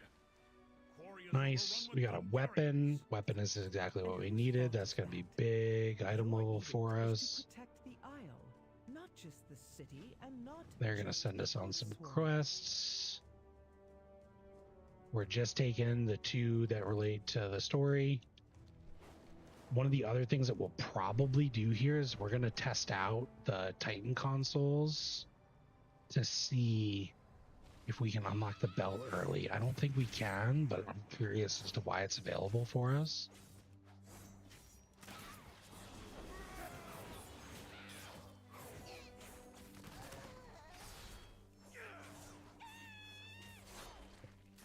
Honestly, not as big of a damage increase as I was kind of hoping for, but it's okay.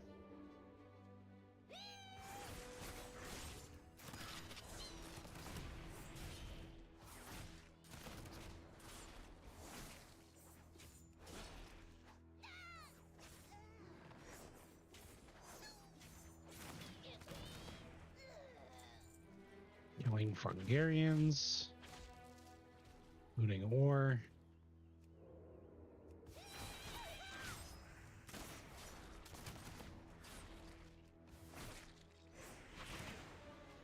Drink our potion so we don't die.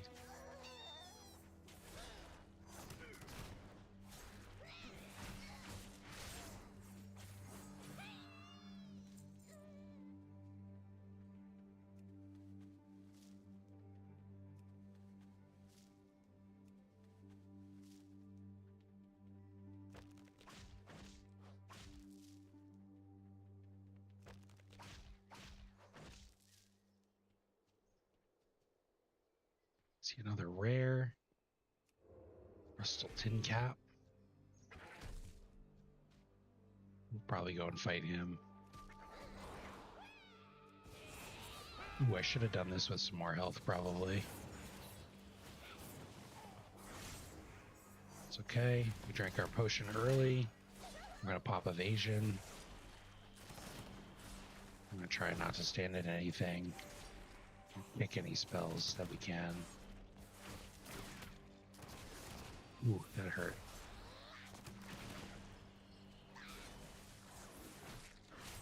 Oop, that's bad. We're going to vanish.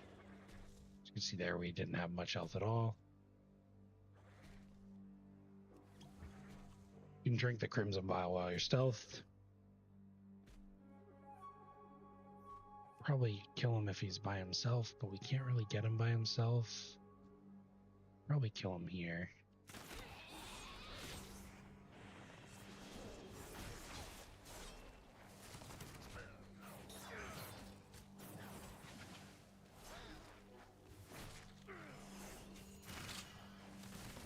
Nope, I don't think we can kill him here. Well, we got evasion back. We popped evasion.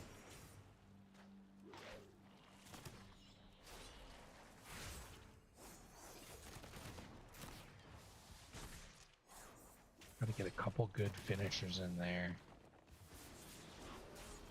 There he goes. Just letting that lethargic poison go off. So we got some renown and we got some cuffs, which is great. This is actually, that was very much worth doing. So we got about 80 item levels on our wrists. You can see big stat changes there. 240 armor, 178 agility. Again, that's that scaling coming into play.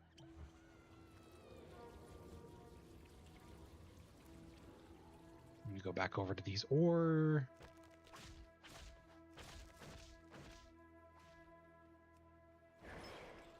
Kill this guy and do his ore too. Oh.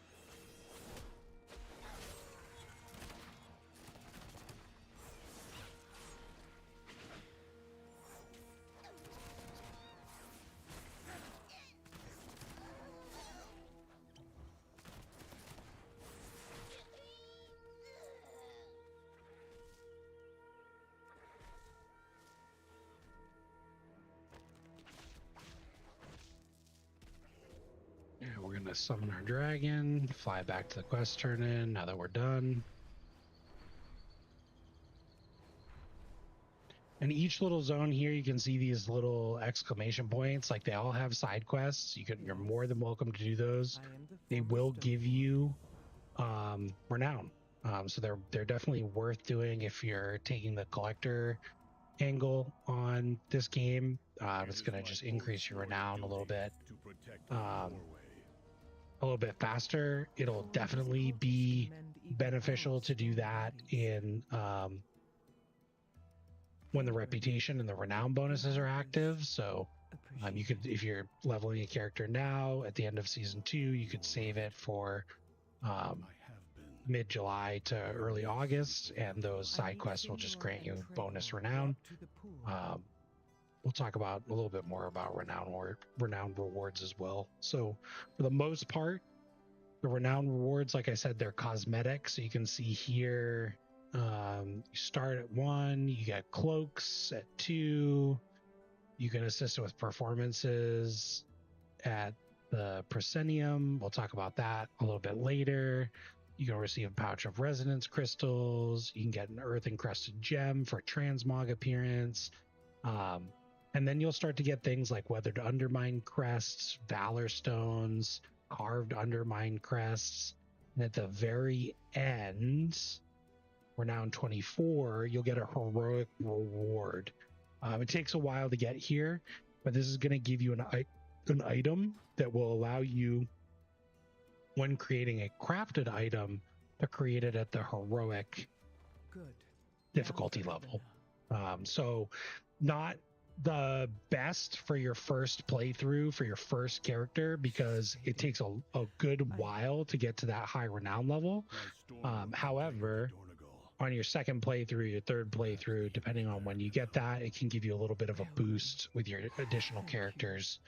Get them a quick piece of heroic crafted gear. We'll talk about another way to get those later.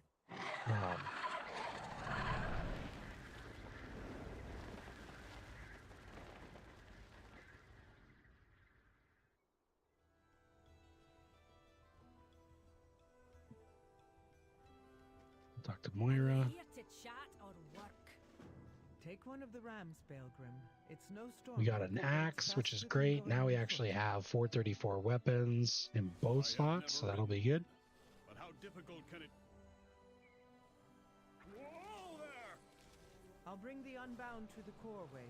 We'll meet you in Dornagal. Okay.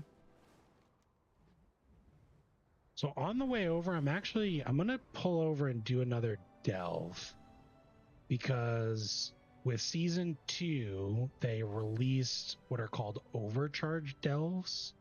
And like I mentioned, they get you at endgame, they get you a belt. And you can do overcharge delves at any difficulty level, doesn't matter. You'll still get the reward, and it'll have a little bit of a different experience inside. I'm going to do this on tier 2, because I do want to level this up, and the first 4 tiers, even the first 8 tiers, are relatively easy. So I'm going to level it up to tier 2. I'm going to click enter. When we walk inside of Fungal Folly, we're going to get a quest for the delve.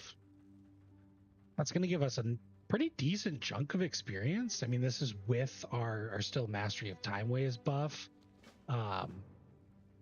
there's going to be an NPC that kind of guides you through what to expect. And then this is the Titan console. The Titan console, nice, will allow you to access a talent tree to upgrade your delve abilities and experiences. So we want to collect Titan discs in here. Don't need that. Oh, man, we don't really need either of those right now. Talent tree, change the delve a little bit. So we're just going to dive in. Just going to have us run just straight off this cliff and into this water. This delve is called Fungal Folly. Actually run it like 4 times today on a different characters. So, and you'll see it's a little bit, you know, you might not notice it because it's the second delve that we've done, but these electric puddles on the ground, these are actually they're part of the overcharged part of the delve. So they're not normally in, they're not normally in all the delves. We're going to go over, we're going to rescue this slightly moldy scout. And these will actually root you if you stand in them. So we're going to try not to stand in them. And we're just going to try and push our abilities in the right order. Now at max level, at level 80, you want to be doing this for the belts.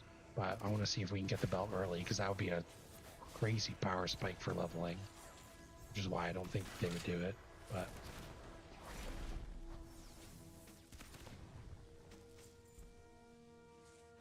in this story, in this version of Fungal Folly, we want to rescue scouts. So we're looking for scouts. We're looting things along the way. We're looking for little things that glow, like this glow cap that I just fell down trying to get. So I'm gonna try and bounce back up. In Fungal Folly, you can actually bounce on these little mushrooms. They'll jump you up to the next little level. You also see these floating spores, and oops, I did it again. The floating spores will grow as you stand near them, and when they reach a certain threshold, they'll explode, and they can impact both your player character and the NPCs, so you can use them to your advantage. I'm not actually sure how you get to this one. I would have thought there would be a way to jump up to it from the ground level, but it doesn't look like it, and we're wasting time, so we're just going to move along.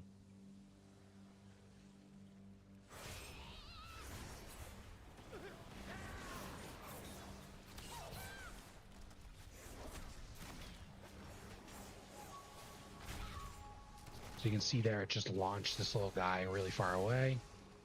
It does some damage to him.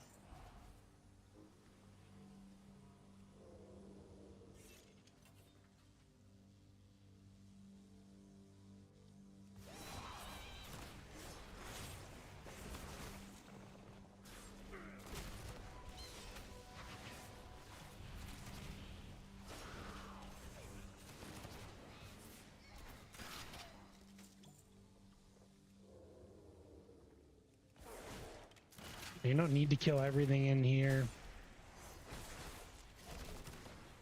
Just trying to focus on the quest objectives, looking again for things that glow. We want to kill the robotic mobs that look like they're overcharged, because those are going to help us complete the quests. And we're dying here, so we're panicking and pushing all of our buttons.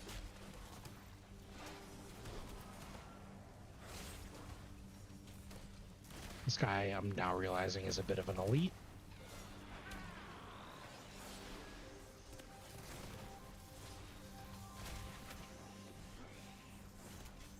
Looked like an AoE kind of ability that was charging up, so I hit my feint to try and take less damage.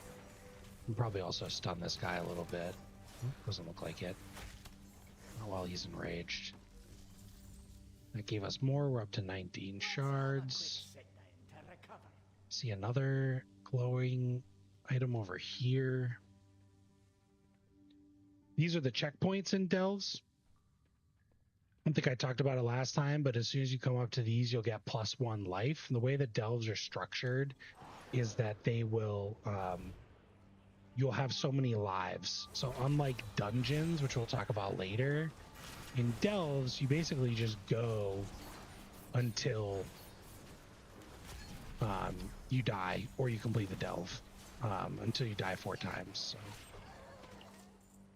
more, we're up to 22. We're gonna hop up here and see what we see. It's like a sturdy chest.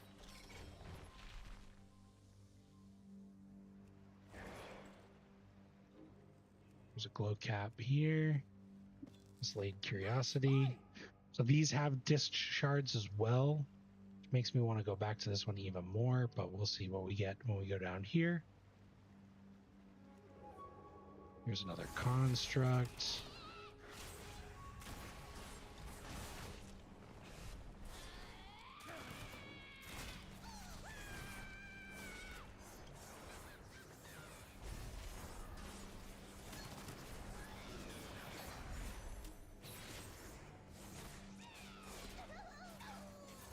Anytime you see a mob or an enemy that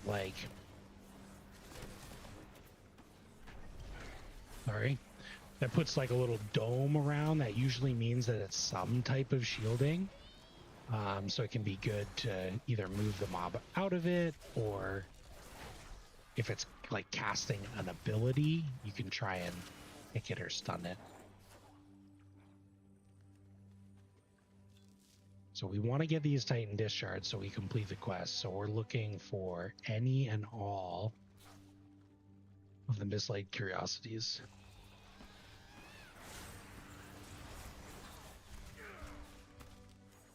So we'll go down underwater and get that one in just a few.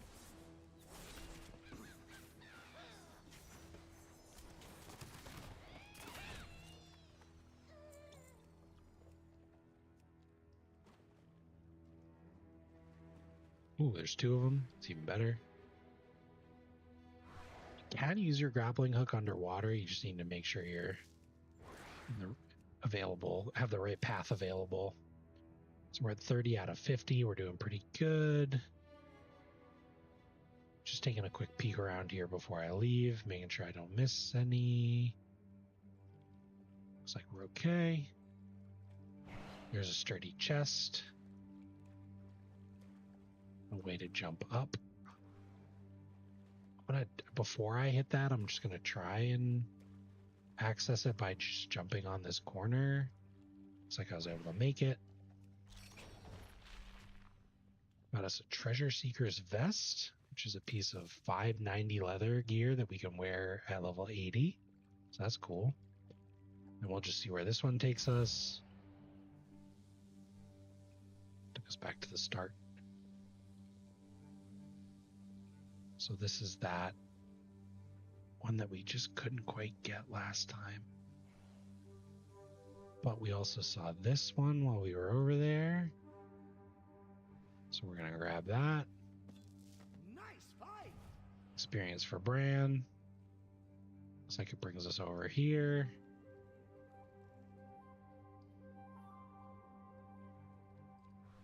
There's another sturdy chest down there. So we're going to get it just because we're a bit of a completionist. Ancient Construct. Use this toy. Adds it to your toy box. Summon Icarus the Unbreakable at target location for 1 minute. Acts as a target dummy. Can be damaged. That's cool. So we'll just click that. It'll disappear from our inventory. We now have 2 toys. Alright, back to the main part of the delve. We're going to go back up. We got some scouts to rescue.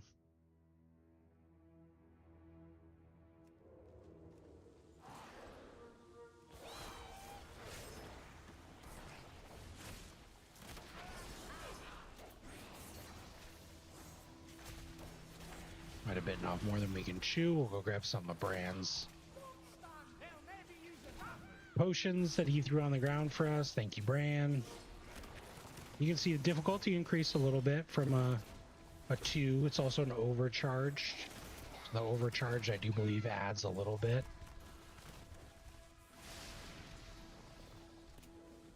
It looks like this is actually not necessarily a gauntlet, but kind of an event where we have to kill more than just one in order to help save these folks.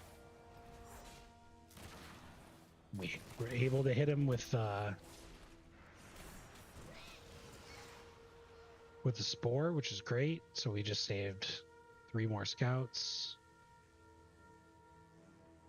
Keep an eye out for those little glowing pieces. Some of the items in the delve might not necessarily be just about loot. So you can see this one's purple, whereas that one's yellow. Bran just went and shot everybody, so we're gonna have to take care of this first. Now this one could get a little spicy, so we're gonna hit some defensives. I broke my cardinal rule of killing spree. I'm supposed to always target a high level mob, high health mob, and I didn't, so it broke early. So the purple ones, sometimes they can be booby traps, sometimes they can just be helpful. So this increases haste by 5% for 1 minute. It also turns me into a little guy.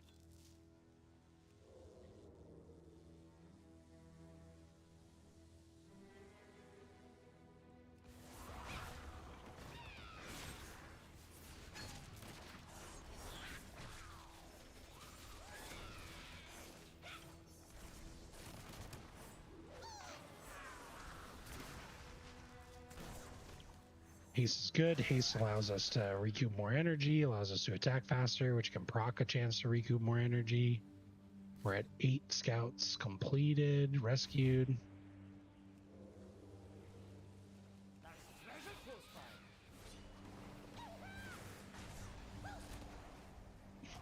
You can see those spores do a pretty good amount of damage.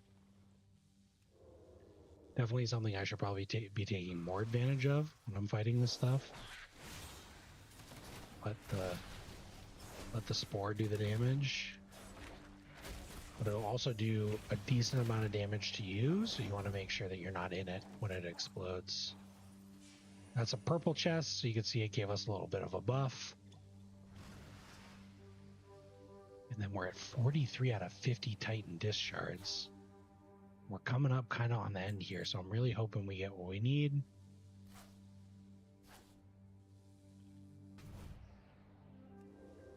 Looks like we have another scout. This is our last scout. We have a pylon. I think you might get some bonus ones at the end, so I'm going to stealth before I go up to the next platform, because there wasn't this matrix. I wasn't really going to fight anything. But I will fight the matrix. Ooh, that was close. Get a couple more shards. Pop up to the last platform. Here's our boss. I'm going to kill this pylon first, just because I don't want it attacking me while I'm fighting this boss. I should probably do the same to the other pylon, but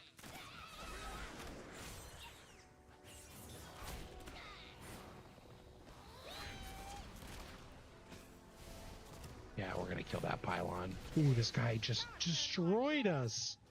Oh my god. Okay, so we just respawned at the location. Oh, that stunk. Okay, how are we gonna do this one? This one might be a little bit tougher. So definitely kill the pylon before we go in. The reason that the difficulty increased so much is because it is an overcharge delve. We were just doing a regular tier 2 delve. Wouldn't really be that impactful. So we definitely want to take advantage of the spores. And both of our pylons are killed. It's got a good chunk of health, 4.9 million health. We're doing about 60,000 damage per second. So we'll see what happens here. We're going to open with Roll the Bones, Ambush, killing spree. And I got hit, which isn't great, but so did he, so that's good. And we're gonna run away. Ooh, God, that hurts. Okay, we need Brand's help here. When he's done spinning, he will be disoriented.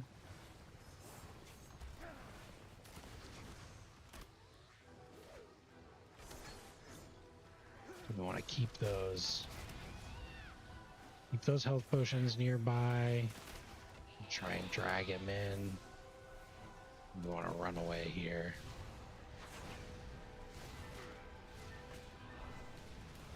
And then we want to attack.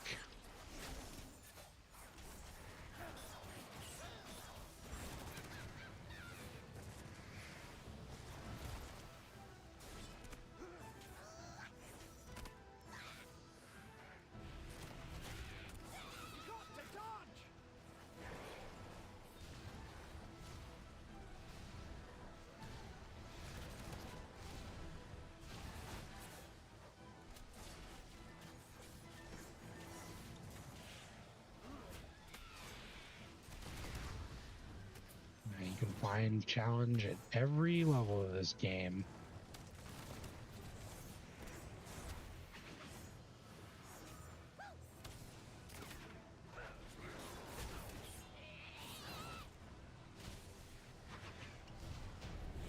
We did it. Time for some dynamite. Just taking a look around here. Bran unlocked a new ability because he hit level 5, gathering tools. That means when he's in here, he will collect some of the minerals and herbs for us and toss them our way. We got a new combat curio instead of pocket factory. Chance to summon a turret to assist you. Upon entering combat, activates the conversion matrix for 10 seconds. Damage dealt, converted into primary stat and split between other party members. Sure, we'll do that instead. We got a nice pair of pants. So we'll equip those. A little bit of loot here. And Titan discount is ready for turn in. So we're going to go back to the front of the delve.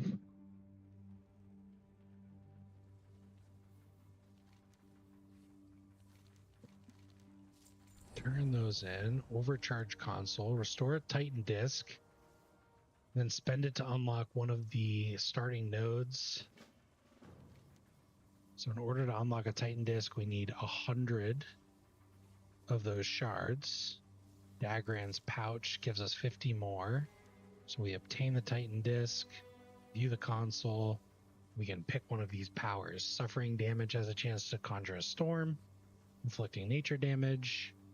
Or your damaging spells have a chance to cast Titanic Pyroblast. Stunning the target. Bring that back in, get a little bit more XP. So it looks like that's it for the delve. So if you're following along, you can definitely skip the second overcharge delve or the second delve. If you did it, it's just going to save us a little bit of time down the road when we hit the level cap. It did not give us the belt as far as I can tell, which is totally fine. So we're going to continue along with our campaign quests, sending us up north. You can see a lot of stuff going on the map. We have bonus objectives. They award 21,000 XP, which is not the most. We got the quest that we found in the delve. We can turn in over here, so we'll just drop that off as we're flying by. The coreway must be protected. The bonus objectives not nearly as good to do in the expansion compared to just turning in the quests and stuff like that. So These damn bugs! They're attacking our injured. Continue to fight the Nerubians. I must pick up that cinder brew keg. I have an idea.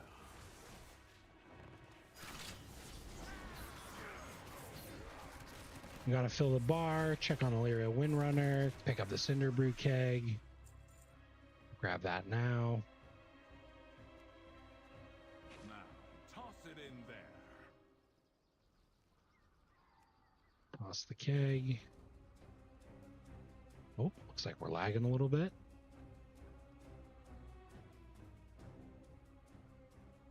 Looks like our game crashed. Just letting the computer sort itself out a little bit.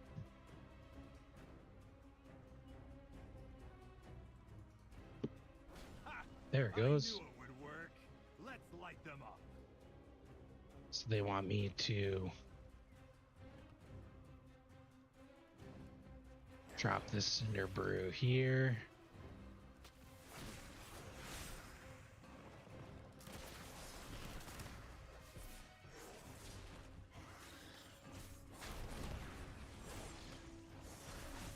Looks like it does damage them a little bit. So I can be using it on the critters themselves.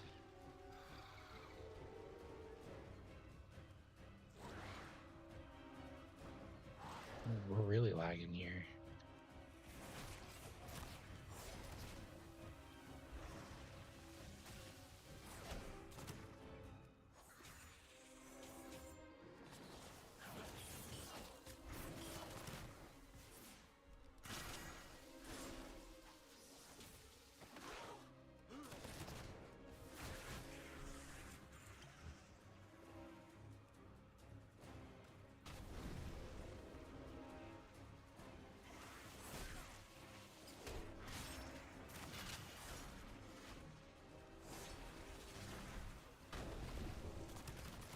Yep, does a little bit of damage. Does a lot of bit of damage.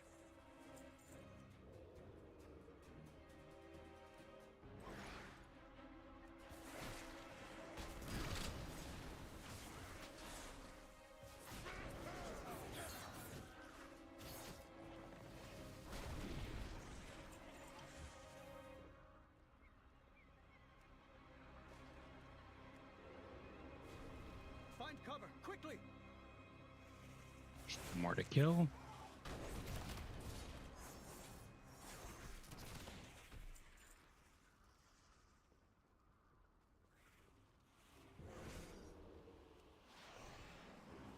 I will crush you. I will crush all of you. Nerubians, rise! Where is she? Where is Zalatath? She must suffer for what she has done. The core way is severed. You will never reach the Harbinger. Have you heard anything I need to know? They're retreating. Your Turn to Moira and Dornegal. So this will be a good spot for us to talk about two areas.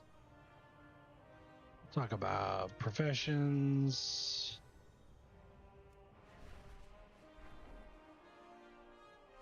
Do some quest turn-ins. Ishnu Allah. So the archaic cipher key that we got from that first delve, Stars guide you. when we turn it in, we're going to get 3K Delver's Journey and Undercoin, along with Resonance Crystals. Resonance Crystals are just a currency to buy like some transmog stuff, and the Hellcaller chest. So we'll talk about those. So Delver's Journey is essentially like a renowned system for delves. You will see what that looks like if you look at this book near Bran. It's going to show you your Delver's Journey in the War Within Season 2. As you go up along through here, you're going to get schematics for a mount that's related to delves.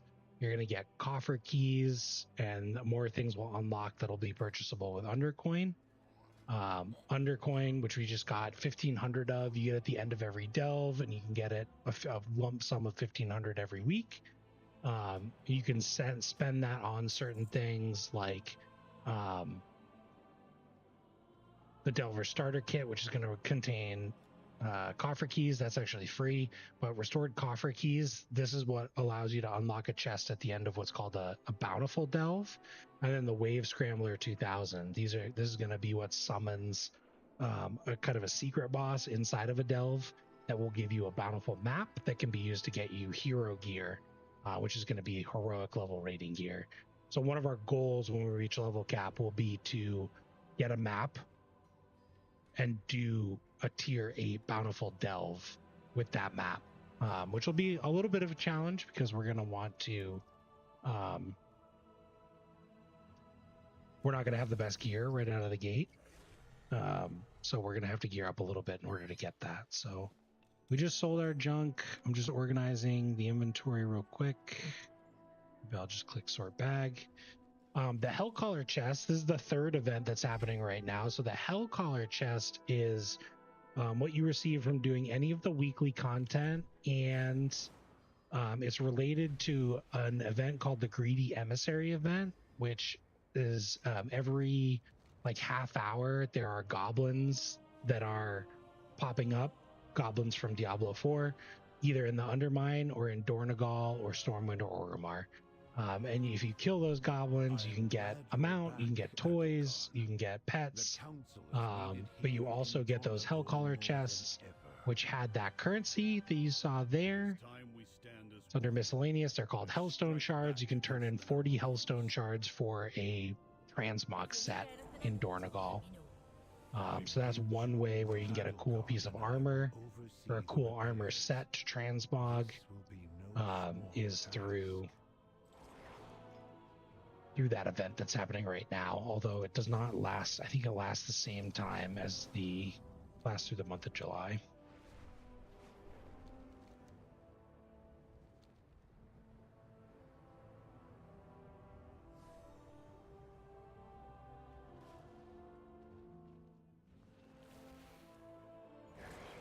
So he wants us to hand out pamphlets to the workers.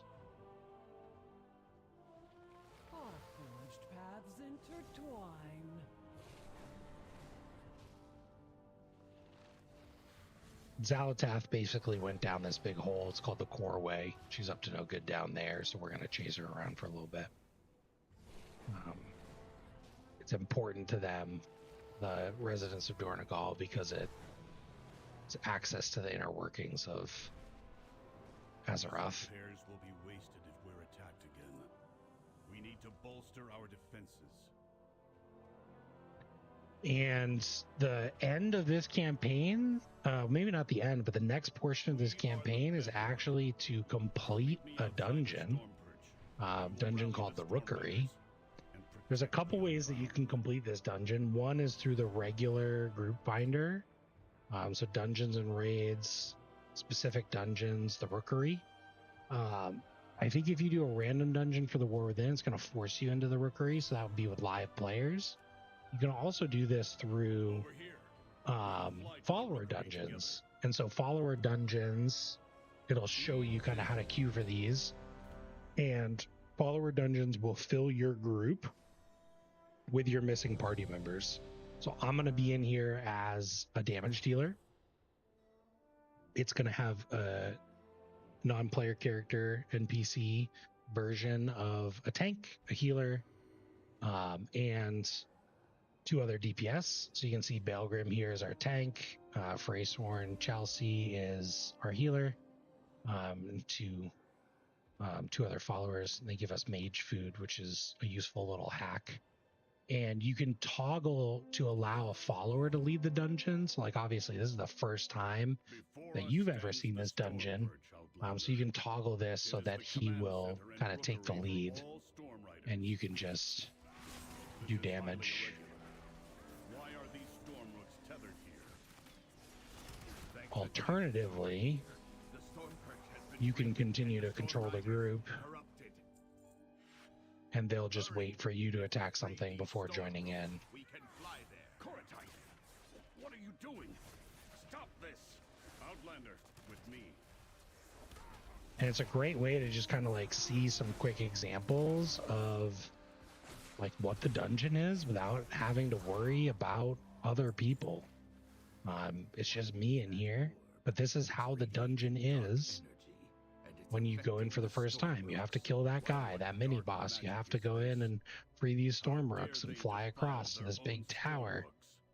So the next time you come in here, if it's with a full group, you'll have a full understanding of kind of like where you need to go.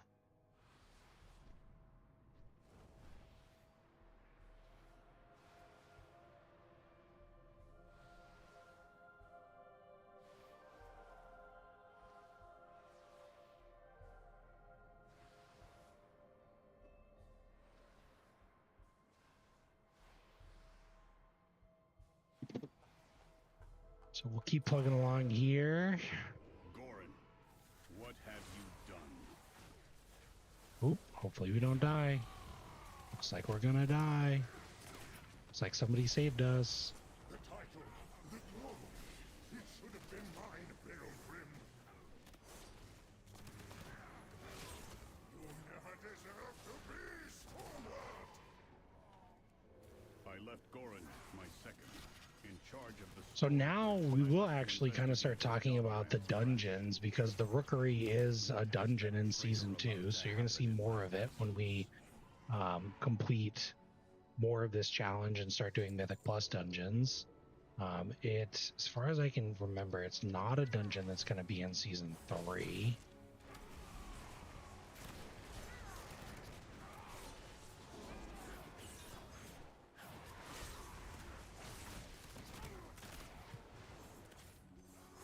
So you saw kind of the first portion of the dungeon. We were on that platform. We freed the Storm Rooks, and that guy that we were fighting that had a pink name on my nameplate, he does a frontal AoE ability that will really, really hurt you in endgame dungeons. And what we're doing right now is we're clearing our way around. This is the first boss, Kyrios. We're pulling the different trash packs around, and it looks like one of our NPC party members just pulled the whole boss. So right now we're actually getting a lot of different mechanics. Some of them are coming from the boss, and some of them are coming from the mobs that we're fighting.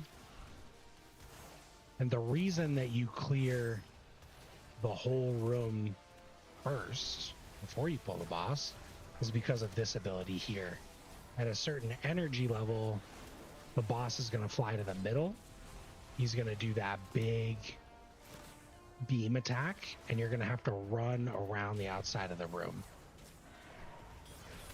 so that you don't get hit, because on a higher difficulty level, the beam will one-shot you. Then he comes back down, he does this phase where he sends some lightning out. He puts circles around every group member, so you have to spread out and make sure you don't overlap. And then you can see his energy bar down here. When that reaches 100 energy, he's going to fly back into the middle. We're going to kill him first, though. You deserved a better right. So normally when you do this dungeon with a regular group, you'll come in, you'll clear the trash packs around the edge of the room, and then you'll attack the boss so that you have the whole vicinity of the room to run around. And then when he's dead, you just drop down here, pick up one of the feathers, and free these imprisoned Storm Rooks. They'll give you a little bit of a damage buff. You can see here, 5-minute damage buff. Storm Rook's favor, inflicting 2,000 nature damage to a random enemy every 1 second. Then down here, what folks normally do is kind of sneak by this guy just by walking along this wall. We'll see if... Nope, they can't do it. They can't handle it. So we'll fight them.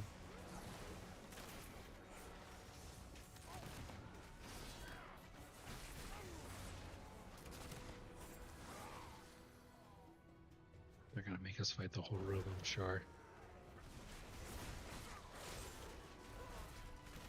So normally you would sneak by that pack, pull this pack.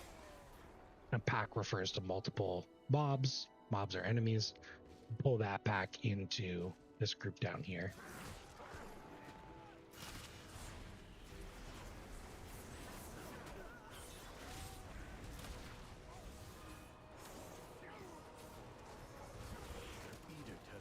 And even the enemies, just the normal mobs, have abilities. Every pack, you'll notice, might have like a caster, might have a lieutenant or somebody with higher HP. This guy does an ability 2 abilities actually, Attracting Shadows and Arcing Void, I think is the other one. So one, it pulls everybody in, makes it challenging for casters because they have to keep running out of it. And then he'll put a circle around somebody that you want to spread out for.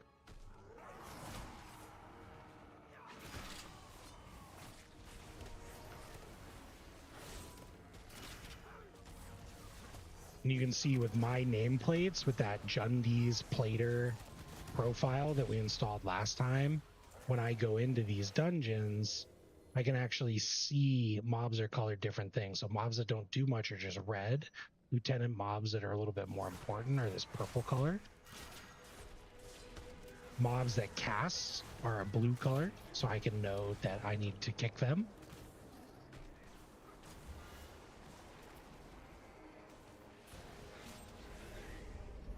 And then we're coming up on the next boss here. Stormguard Gorin. He has some pretty cool and interesting mechanics.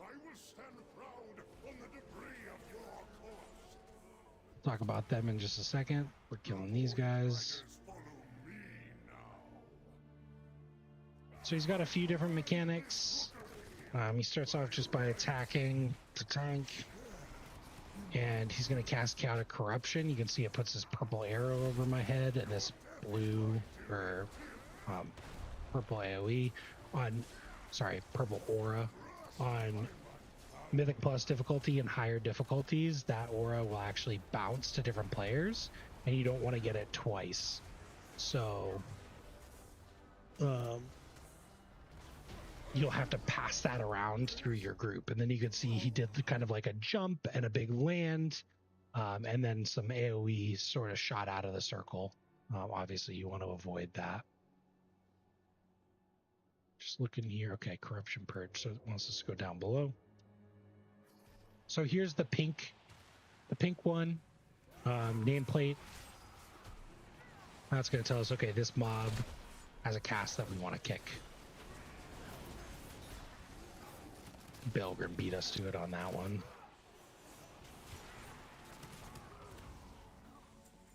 And then we jump down here. The same dark magic that was emanating from the storm. They should all portal down with us. Yep, here they come. What? I do not like that it feels darker and colder as we go. And this is the normal pathing that you would experience in a group. So we're not really skipping too much of anything here that you would normally skip. We will have to go down the Storm Rider way. Follow me. And these guys, the Void Extractors, they have a lot of health. You can see everything around it died quickly, but this guy's still up. He puts these purple circles on the ground, and then eventually he does a damaging aura that will hit pretty hard. So.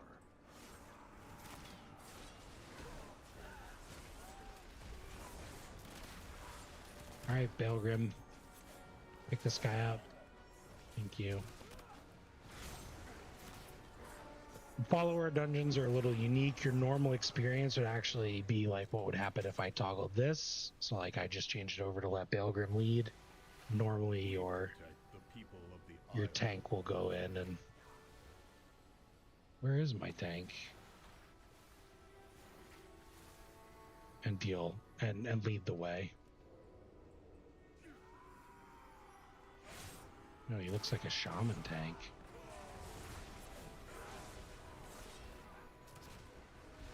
Those little guys, when they die, they leave this explosion on the ground, so we don't want to stand in that. And then this is pretty much the end of the first dungeon. We're coming up on the final boss here. He's going to get summoned through this little portal. We just got to pull these.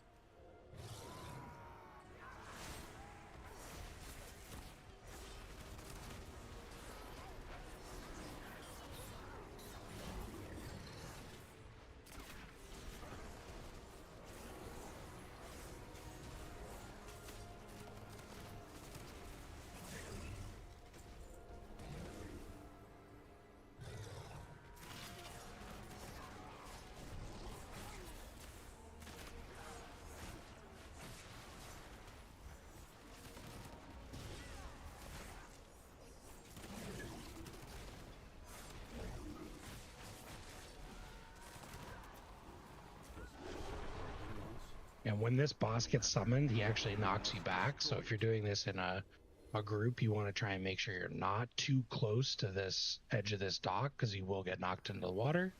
If you get knocked into the water, you got to swim all the way over here and walk back up. Oh, looks like we're going.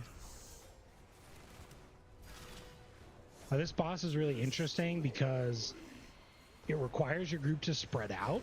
So he starts with this big shield on him, and you can see it'll go away eventually. And when the shield goes away, he'll be exposed. You can see he's weakened by the Storm's Vengeance, and he takes increased damage. So damage taken increased by 100%. So you actually want to save your cooldowns for when this shield is down. And that's actually going to bypass all the other mechanics of this fight because we killed it so fast. The other mechanics of this fight are a curse that he'll put out onto 2 party members that the healer will dispel. When it's dispelled, it leaves a growing puddle that makes it so that the area fills up pretty quickly. And then he will also put big light blue circles around the DPS players and the healer, and there'll be 3 light blue spikes, one on this side, one on the back end, and one on this side.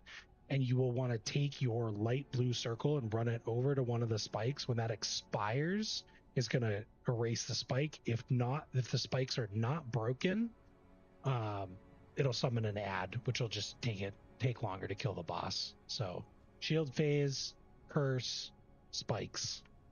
But we just finished the quest.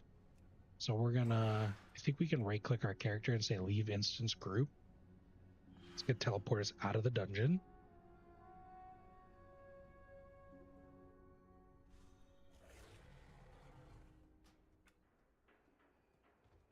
And it's ready for turn-in down here.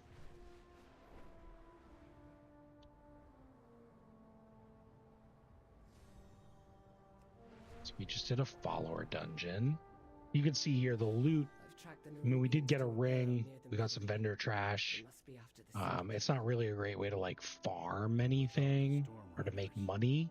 But it can be a good way to just like experience the dungeon on your own terms and your own pace, without any social pressures or anything. I have work to do. We're going to skip the conversation with Baelgrim. You can listen to that if you want to. Baelgrim's going to take us out to Cinderbrew Meadery.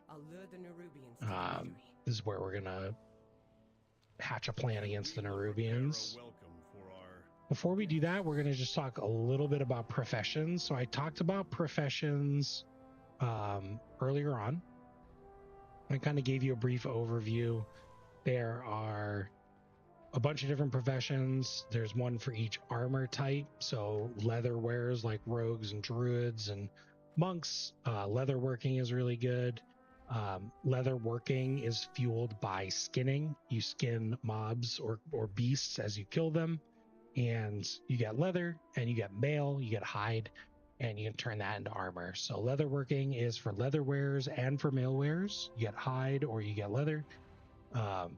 So shamans, evokers, hunters, those are the mail wearers. Can be a pretty good combo. Not my top recommendation. I'll talk about my top recommendation. Cloth wearers, you have tailoring. Tailoring, you gain cloth as soon as you learn tailoring from killing humanoids in whatever expansion you're in. Blacksmithing is down here in the forge. So blacksmithing is going to be plate armor and a variety of weapons like swords, the martial weapons, swords, shields, stuff like that. Jewel crafting is going to be rings, necklaces, and gems. You'll eventually get gear with sockets in them, and you can put gems in there to customize your stats a little bit more. Jewel crafters can also craft the sockets for necklaces and rings in the War Within Season 2 or the War Within expansion. Inscription has a bunch of a variety of things, ways to increase your profession knowledge, which we'll talk about in another video. Staves, offhands, so like caster weapons or agility staves can be crafted by scribes. And then alchemy. Alchemy is going to be potions, Alchemy is fueled by herbalism. Herbalism is picking flowers. And then down over in this corner is enchanting. Enchanting is a good one to partner up with tailoring because tailoring is self-sufficient. For blacksmithing, tool crafting, you can pair that with mining. For leather working, you can pair it with skinning. For alchemy, you can pair it with herbalism. So tailoring and enchanting go really well. All of your gear, your weapons, your chest piece, your cloak, your bracers, your boots, your legs, can all be enchanted. So enchanters make those. They also craft wands and a variety of different other things. So, and then the one that's not pictured here, I think it's actually in the forge, is engineering. So engineering is also fueled by mining. They can craft bracers and helmets with specific engineering slots called tinker slots. Tinker slots allow you to customize some things, gives you a better chance of resurrecting a player with a combat resurrection called jumper cables. The two that are the most common among high-end PvE players are going to be engineering and alchemy. Alchemy doesn't provide any additional player power, but it allows for the consumables that are created by alchemists to last longer. So what we're going to be taking for our professions are going to be alchemy and herbalism, because our goal is to get that 3K rating. Do you have a query? So we want our alchemy buffs to last longer, and I want to try and save a little bit of money or make a little bit of money by wait, I think I need that. Save a little bit of money or make a little bit of money by crafting our own potions and our own flasks and elixirs. So I'm just doing a little bit of vendoring, trying to get rid of some of the old gear. I'm going to hold on to some of the trade goods.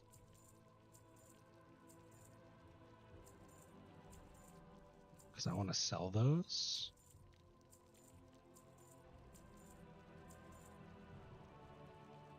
So the caddy oils and the charm cap. And we'll quickly talk about selling things. And we'll talk about profession equipment. So I think there's a quest to unlock profession equipment over here, but it might not be available until, well, let's see. Here's the profession equipment specialist. High mountain stands. Look to the skies. We are the Titan's bedrock and foundation. So you can talk about crafting orders here. This will give you some starting materials. So we'll do that quest. Crafting orders are the new system in the War Within for getting gear crafted. So when you pick a profession, you'll actually get access to this quest. It's going to give us some crafting reagents. So it's going to give us artisan acuity, which is useful for crafting the gear that we need at max level. So we want that. We want to hold on to that. And then it's also useful for alchemists to help discover different recipes. So the second quest sent us over here to talk to the alchemy crafter. Wish I had a reagent bag, so I will probably potentially try and purchase one of them. We have not talked about the auction house, so we're going to talk about the auction house briefly right now. The auction house in Dornegal can be found over here. You can also find certain people riding around on dinosaurs that have auction houses on them. This is where you can go to buy and sell items. So I mentioned these crafting items, the vial of Kahedi oils and the Viridian charm cap. They're actually worth significantly less than I thought they were. They used to be worth a decent amount, but with the increased popularity of delves, it seems like it's kind of died down a little bit. I'm still going to list these for sale because money is money and we're here. So I'll walk you through like how to list an auction and how the auctions work.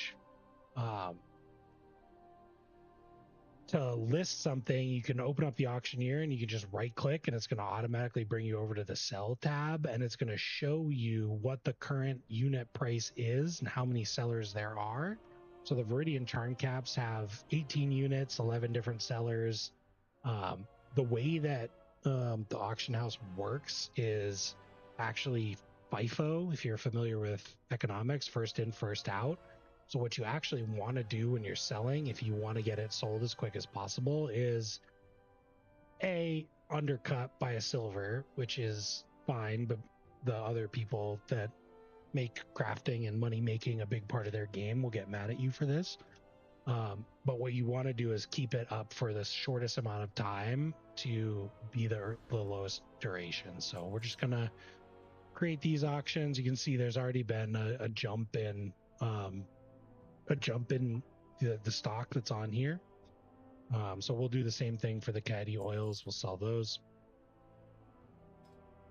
And then when you want to buy something, you can flip over to the buy tab and you can see all the different categories. You can buy weapons, you can buy armor, you can buy gems, item enhancements, which are going to be your enchants, consumables like food, potions, flasks, glyphs to change your character's abilities a little bit. You can buy crafting reagents, recipes, profession equipment, which is what we're actually going to purchase right now. All sorts of different stuff, mounts, miscellaneous, whatever you might need. So profession equipment is gear that you can equip to help you with your profession. So what I want to do is, because we're going to be out in the open world and we might see some herbs that we want to pick, I just want to pick up the cheapest herbalism profession equipment that I can. So some of this has static stats. So the 564 Gardener's Basket, all of them have finesse, which is a crafting stat. It's not like the stats you've seen here. I can talk about crafting stats too. And gathering stats, I want to buy a proficient sickle. So the sickles have finesse, perception, and deftness. Gathering and crafting professions have different stats. Perception is the ability to find rare materials. So normally when I'm just like picking flowers, I'll get the base level. But you can also pick up rare reagents in here. So perception increases the chance of you getting rare items. Finesse increases the ability to get the base item. So you get a bigger quantity of the base item. And then deftness is just gathering speed. So for gathering, good rule of thumb is either finesse or perception, depending on what you're targeting. And then I want to get a Weaver Cloth Gardening hat. And you got to be careful when you're buying stuff from the auction house. Look out for folks like the people that are selling these lower level proficient sickles. So the item level is displayed here. You can see 564 Gardener's Basket, 564 Proficient Sickle. That's rank 5 or rank 3. Then rank 4, rank 2 is going to be 557. So that's a lower rank. And for some reason, they're charging more. You don't want to buy that. You want to make sure you're buying the right item. So highest item level, Weaver Cloth Gardening Hat. It's just going to give us more stats. You can see here. 547 item level, 77 deftness, 77 perception, and 551. Not only is it the cheapest one, but it's also 81 deftness and 81 perception. So we're just going to pick those up. They also increase our herbalism skill. We could also pick up the ones for alchemy too. So why not? We'll grab the apothecary cap. These are static stats, so we just buy the cheapest one. Alchemist mixing rod. These are crafting stats. So the crafting stats are ingenuity, which we'll talk about when we get deeper into crafting, but it allows you to have a breakthrough, which will save you on a resource used to craft higher level stuff. Crafting speed, which just allows you to craft faster. And then multi-craft. Multi-craft is basically a chance to proc to craft more of what you're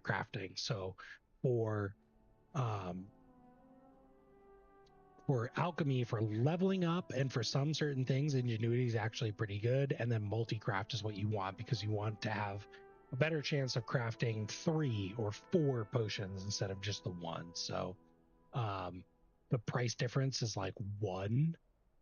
There's one more crafting stats called resourcefulness.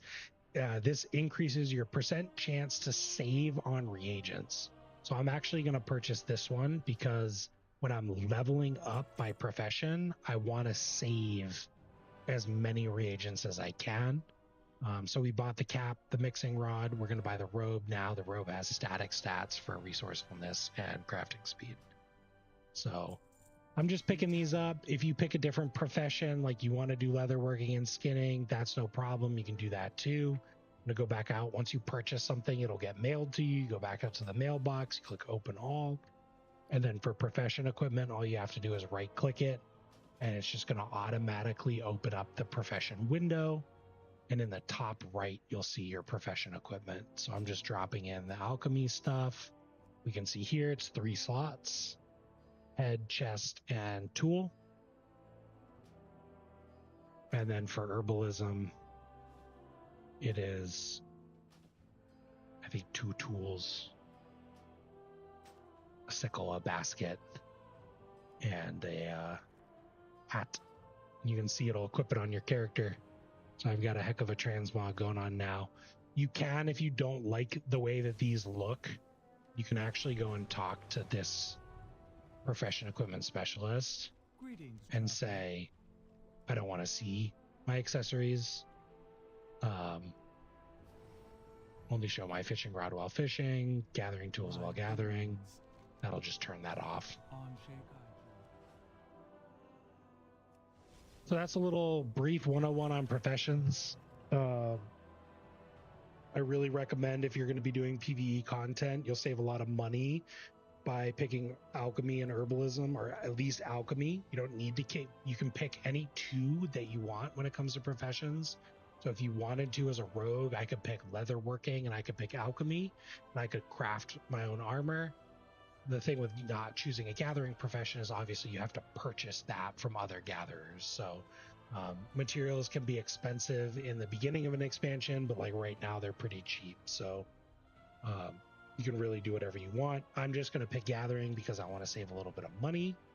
And I'm going to be going through all these different zones anyways to level up. So I might as well pick some herbs along the way.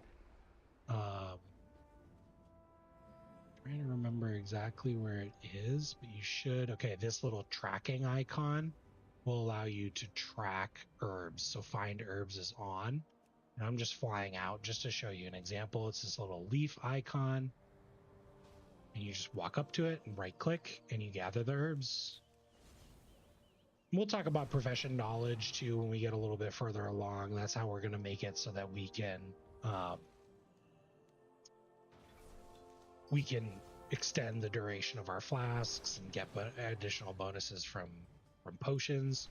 You do get a tiny sliver of experience from this too. There are people that have leveled up just from picking herbs, so you can, I wouldn't recommend it, but you can see you get 1300 XP just from picking the herb, and you get a skill point. And here you can see crystalline powder. That's an example of what you would get with perception alongside just the regular basic reagent. So I think that's where we're going to end it for today. We didn't hit level 75, but we did hit level 73, so that's good. You can see here it definitely slows down in terms of your leveling, but if you were really putting your mind to it and plugging along, doing the campaign, you could definitely hit 75 in like 3 hours, and it would have you really working towards the next zone. That will come with our next session. We'll talk about the next zone. I did promise that I would show you how to get a cool set of gear so that you don't have to walk around looking like a clown. So I will show you how to do that really quick. And it's going to be a little bit more of an advanced tutorial. One thing that you could do is research on Wowhead the Greedy Emissary event and you can stick around looking for those goblins and looting those chests, and you'll get 40 Hellstone shards. And you can walk over to this guy on the map. His name is, I think, Baranar. And he's in Dornegal, right near the foregrounds. And he is a vendor that will have transmog. So the rogue transmog is here. It looks pretty cool. It's got like this black sort of look to it. Whatever class you're wearing, this is Paladin, this is Mage, this is Evoker, Demon Hunter, Death Knight, Druid, Hunter, Monk, Priest, one for every class. So one quick way that you could get a cool armor appearance is just by collecting those hell shards from the greedy emissary. There's also a chance to get a mount, which would be really cool.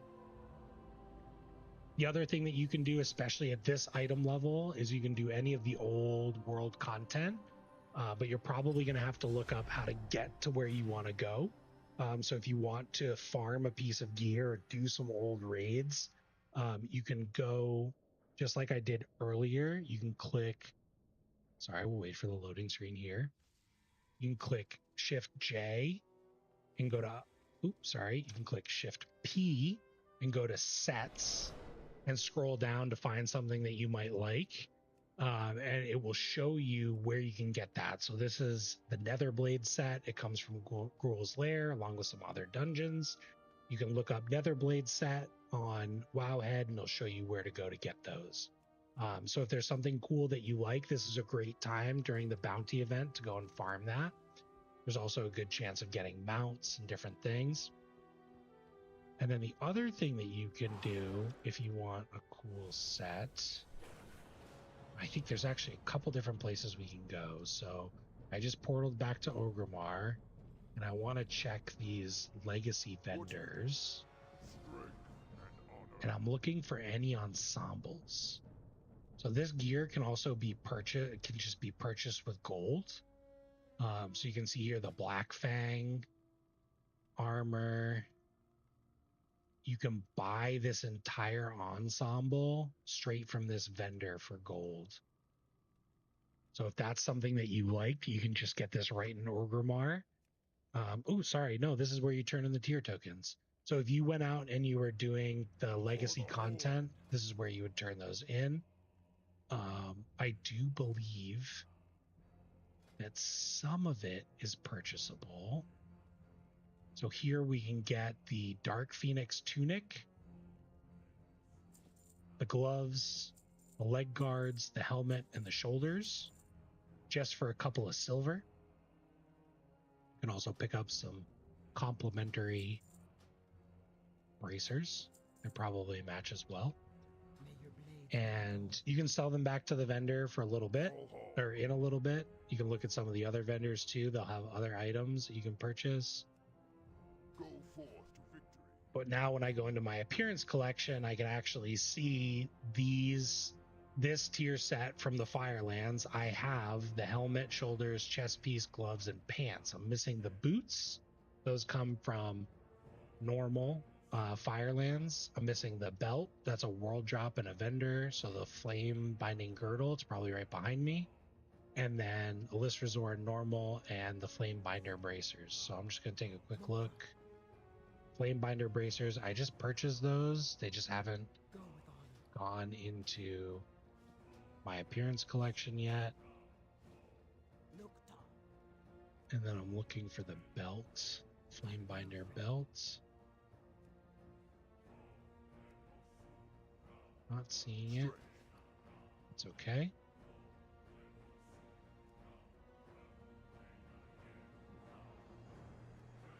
You can always look up something on Wowhead if you need it. So that got me even more of the set. So I'm just missing 2 pieces from getting this full set, which looks pretty cool. The other thing that you can do, we'll talk about the portal room. So when you're going and doing research about different sets and collecting, there's a bunch of different ways to get to old legacy content.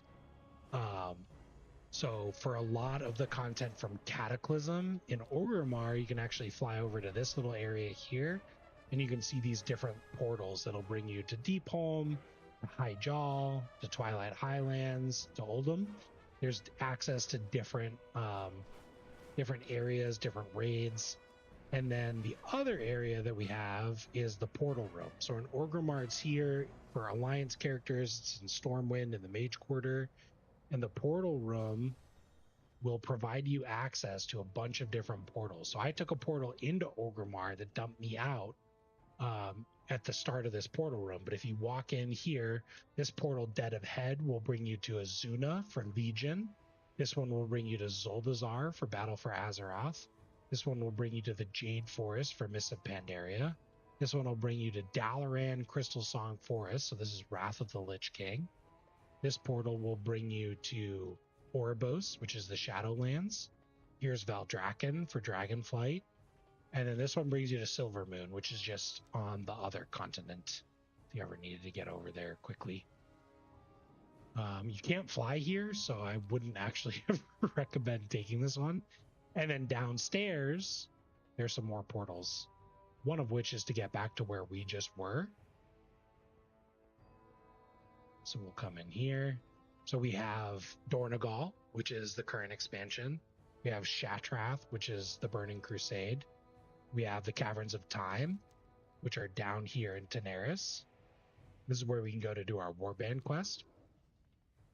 And then Ashran, which is Warlords of Draenor. So basically you can come in and you can look for any of these different sets, Firelands, Mists of Pandaria, and you can take the corresponding portal and find the corresponding raid. So I'll just walk through a little example.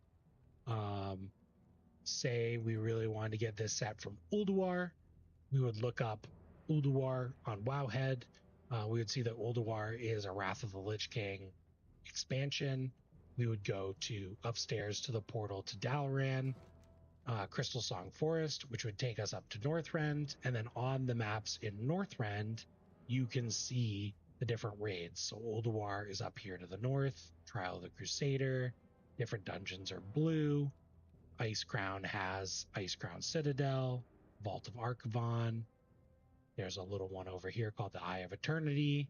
So different raids in different zones, different dungeons and different zones that are available. Dragon Soul, Ruby Sanctum, Obsidian Sanctum. So we're actually going to do that real quick because there's another place where you can go to get most of a set that probably looks pretty cool. And if you're watching this video while the collector's bounty event is going on, you could actually clear through this whole dungeon or this whole raid. But we're going to go out to Wrath of the Lich King expansion. And we're going to hop on. And yeah, you'll see, oh boy, Dalaran, like it's back. No, that we just kind of popped through time with this one. And we're going to fly around. We're going to zoom our map out. And what we're going to do is we're going to head to Icecrown Citadel, which is very close to Dalaran. So it's just off to the west. It's this big tower here. And Icecrown Citadel, this is the raid that ends with the Lich King. So it's a really, really popular raid, really fun. This raid actually has, at the end, one of the more sought after mounts. It is called Invincible. So if you go to Icecrown Citadel, down to the Lich King, doesn't actually look like it shows. There it is. Invincible as Reigns. It's a cool undead horse. So if you're doing this during the collector's event, you can actually get an increased drop chance. You can see there's a lot of people here doing this right now. When you do legacy content, one thing to keep in mind is that the content had different difficulties back then. So if you right click your character portrait under raid difficulty, you'll see you can set normal, heroic, and mythic. We didn't have mythic back then. We had normal and heroic, and then there were different sizes. So I'm just going to set this one to heroic 25 man, and you're going to want to do heroic if you're going after invincible.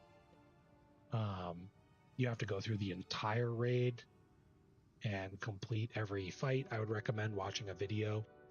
But to get that cool little quick set that I was talking about, you can actually just go into the beginning of the Ice Crown Citadel, and there are class trainers in here. Death Knight, and none of them are over here. You can see Death Knight, Warrior.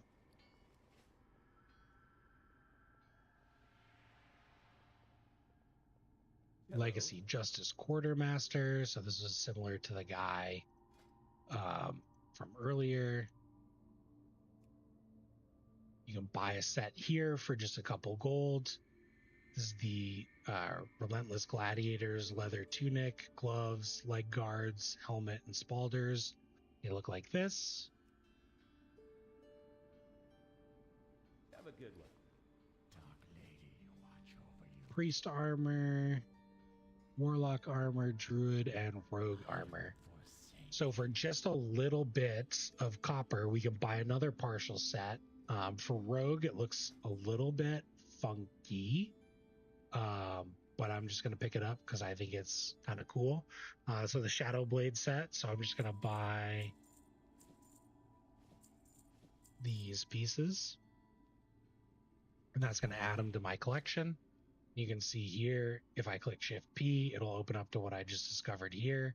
I have everything except for boots and belt. Those drop from Ice Crown Citadel on 10-player normal. We have different tints for 25-player heroic. So I could go in here and I could clear out the raid and loot the different things. I have it set to 25-player heroic just because I want to make sure. But you could get this. So two quick ways to get some different sets, 3 quick ways actually. And then I'll just show you a quick example of just like how easy some of this content is. So even if you weren't just like stealthing by, you can see I'm doing 8 million damage. I'm just like one-shotting each piece of each trash mob. So like when it comes to this boss, I can walk in here and I can just shoot him in the face. And this is what it looks like during the collector's bounty. So I just got all these different pieces of transmog. I got a cloth belt. I got a leather hands. I filled up part of my inventory. So it's a super, super great time to be a collector.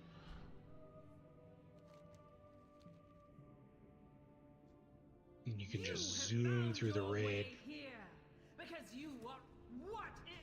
And some of the bosses, they'll have their own unique abilities. Might require some RP or something like that. You can see even this stuff, it sells, covers the cost of the stuff I bought earlier. Sells for between 5 and 15 gold each. And to clear Ice Crown Citadel, you just go through and kill the boss, teleport to the rampart. We're going to go over to the gunship battle. This is what's considered one of the most annoying parts about ICC.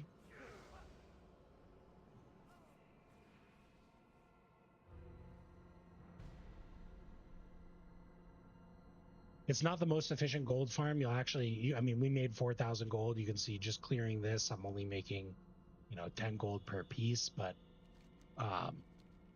pops, I mean, between 2 and 10 gold per piece. So it's not the most efficient way to make money, but it's a great way to unlock appearances, get some transmog and stuff like that. Now is not the time. Rise up, sons and daughters of the Horde. I'm just going to see what happens if we go all the way to Arthas, because I think it'd be hilarious if this brand new character on a brand new account, even though it's during Collector's Bounty, was able to pull out an Invincible on the first Lich King kill.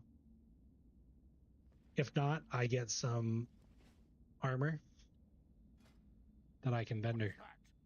Something approaching in the distance. Here's our completed ensemble that we bought from the trading post. So that's another great way. This is what we got from completing the Dragonflight expedition. Looks pretty bad. I don't remember exactly how to do gunship. Attack! You answered. You dare board my ship? Your death will come swiftly. Oh, okay. That was easy. We finish? You will know our business soon. Corcoran, annihilate them!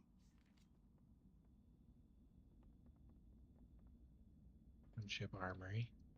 Okay, it looks like all you have to do is shoot it once and kill 2 guys. You get more transmog as a trinket. So here I'm starting to unlock the rogue transmog, which is great. So I got the heroic chest piece for this stinky version.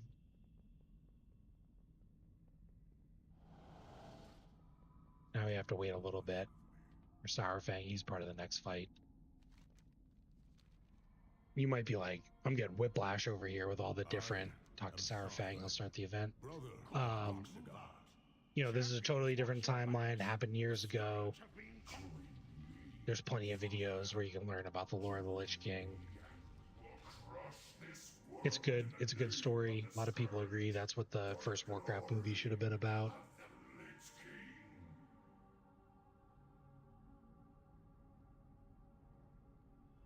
We're just waiting for this RP, role-playing, to start. You can see we got a good amount of bosses in here, so... What chance do you have? I am stronger and more powerful than you ever were. We named him Dranosh. It means Heart of Draenor in Orcish. I would not let the warlocks take him. My boy would be safe, hidden away by the elders of Garadar. A lot of orc lore going on here, Death Knight lore. His mother before she died, that I would cross the dark portal alone. Whether I lived or died, my son would be safe, untainted. Today, I fulfill that promise. Pathetic old orc. Come then, heroes. Come and face the might of the Scourge. By the might, His loot's over in this chest over here. Whoa. So these right here, these are tier tokens. So these are back what I had mentioned earlier. They could be turned into those vendors like in Orgrimmar for pieces of gear. So we have, they're broken down by class. So Rogue, Death Knight, Mage, Druid, all part of the same one. We got 2 of those. So I'm just going to hold on to those. That's what's going to help us get things like chest piece. You will have a proper ceremony in Nagrand. And some of the other main pieces for the different tints. We actually, I think we want that one too, so I'm just gonna make this one. They're all the same. Whatever, that's fine. And it's all bound to your warband now. So warbands, I mentioned they were a feature that was available that became available with the War Within. Before this expansion, these different pieces, if you looted them on your rogue, that was it. If they didn't apply to your rogue, you wouldn't get it. You wouldn't unlock anything, and if you ran this on a different character, you wouldn't unlock it on your rogue. So warbands were a big benefit to collectors. You can run these things pretty constantly. So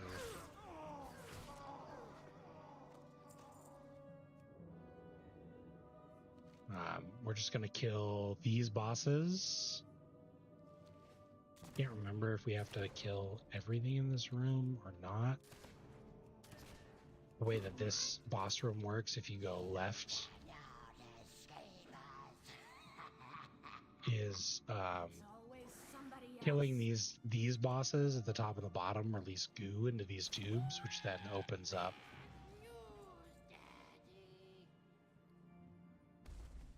This is a little bit unfortunate because I think it'll mail it to us, so I guess we'll just leave it and we'll test it and we'll find out. But I kind of did want to unlock all this different transmog, but you can see my inventory is full. Normally what'll happen in this situation is it'll go to your mailbox if you can't loot it, so we'll see. No! You keep stinking! World of Warcraft loves its like nods to other nerdy fandoms and pop culture. So this boss is actually not a riff, but an homage, I guess, to the professor from Futurama.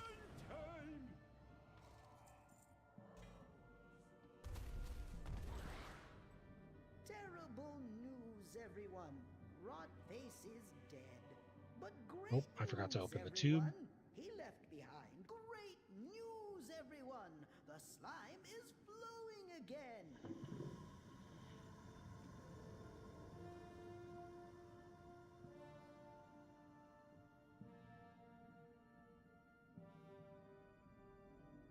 That opens up this door, which allows us to fight these insects.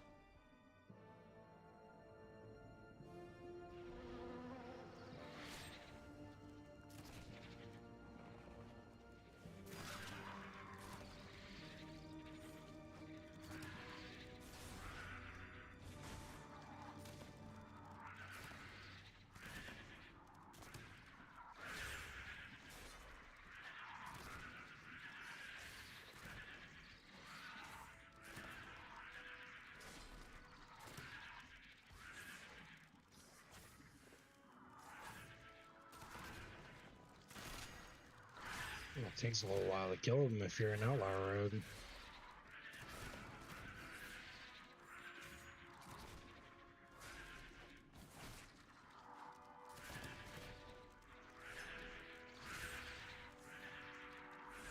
You can see here, like, my health isn't even going down, like, not a problem at all.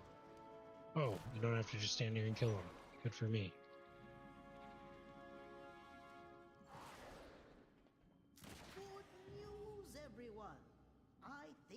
Perfected a plague that will destroy all. I just want to make sure, so I'm going to pick up sanctification ones just so that we have them.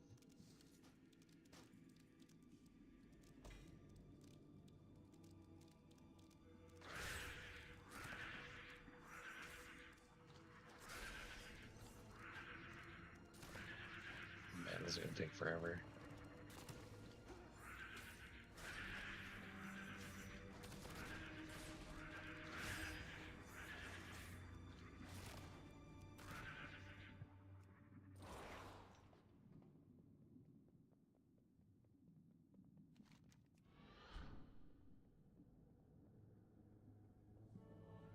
I think Vathria Dreamwalker I actually have to be a healer for. I don't know if they've actually changed that at all, so I might have to skip that one. But just in this one run alone, we're unlocking a bunch of different things. We've gotten a couple pieces for our funny rogue set.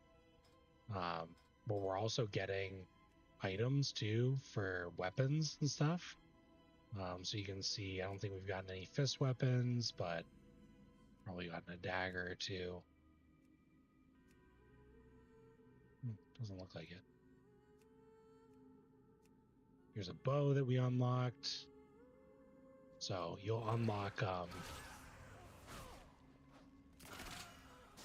bunch of different items and transmogs and stuff.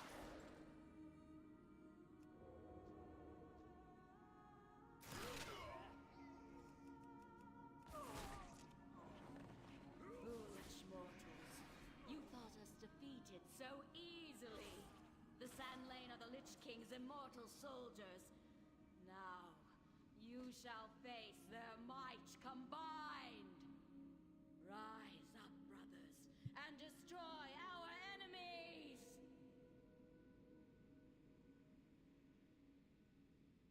Naxanar was merely a setback. My queen, they come.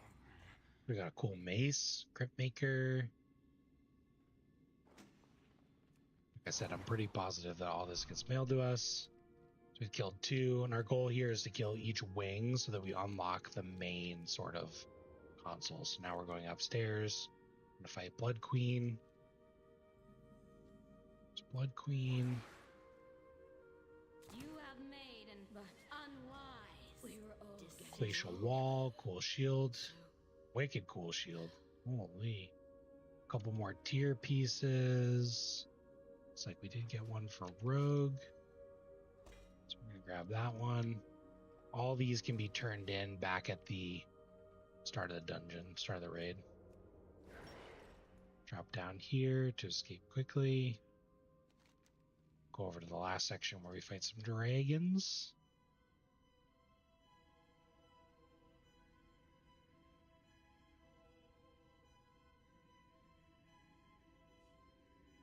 Ready your arms, my Argent brothers. The Vrykul will protect the Frost Queen with their lives. Even dying here beats spending another day collecting reagents for that madman Finkelstein. Miserable. Enough idle banner. Our champions have arrived. I don't actually know if you need to kill these, but Please burn my You may have won. push on! The afterlife.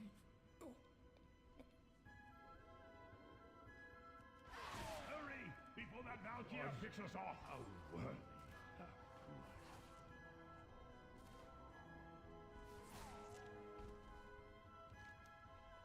Her reinforcements will arrive shortly. We must bring her down quickly. Foolish Croc. You brought my reinforcements with you. Arise, Argent champions, and serve the Lich King in death. No! No! Come, Scourgebane. I'll show the Master which of us is truly worthy of the title of champion. I'll draw her attacks. Return our brothers to their graves. Then help me bring her down. Intruders have breached the inner sanctum. I'll remain an informed this is a boss. They don't really do these too much anymore. What they'll do is they'll actually have you heal. Lend me your aid. I cannot hold them off much And as a rogue, I have no way of healing. What they'll do The loss of our comrades was unpreventable. is they'll put a friendly mob in there, and they'll ask you to heal it. So the healers have this like healing task to do. I guess they do some of this, just not the same way anymore. Much healing can save me now. Fight on, brothers.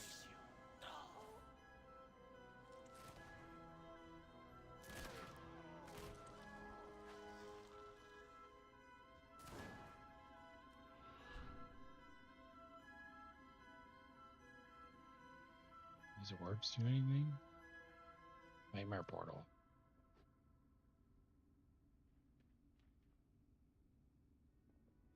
Okay, yeah, I think I just have to skip that one. That's okay.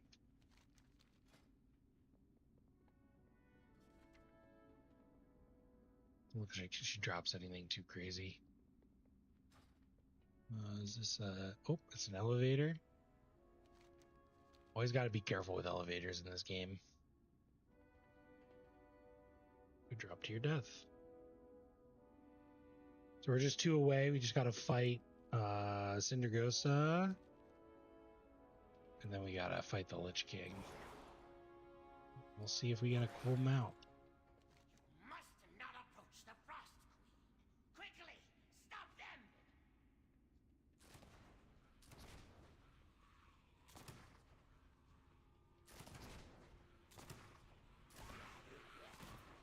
You can see some reoccurring trends here, right? We're actually fighting Nerubians,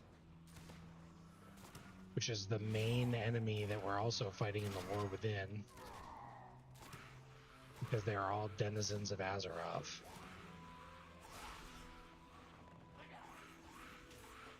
So you'll often find villains and villain archetypes or races come back. Particularly demons, because demons are kind of built into the lore. Is when you kill a demon, it doesn't actually die, it always returns to the demonic realm.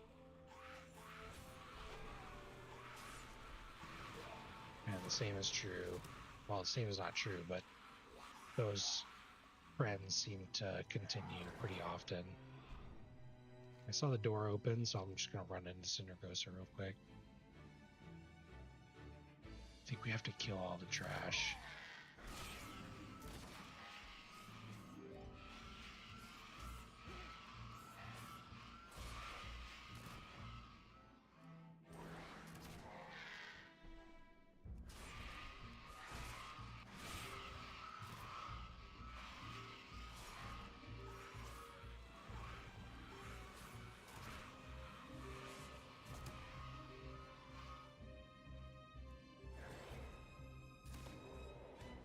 Yeah, I mean, it kind of takes maybe not the fun out of it, but you know, you're just kind of going through and one-shotting everything, but kind of adds some fun, but it takes a little bit of the narrative and the challenge out of the fights.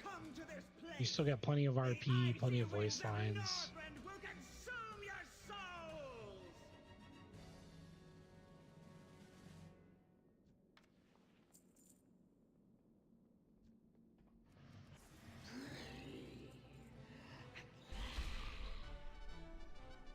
Another piece of rogue stuff.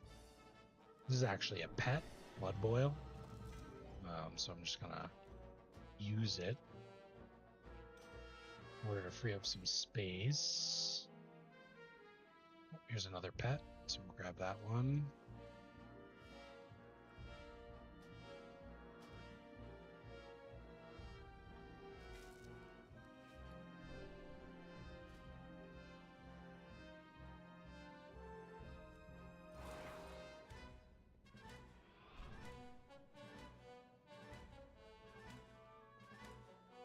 And this teleporter will take us back. I can't remember exactly where it wants us to go. Well, perfect, the last one.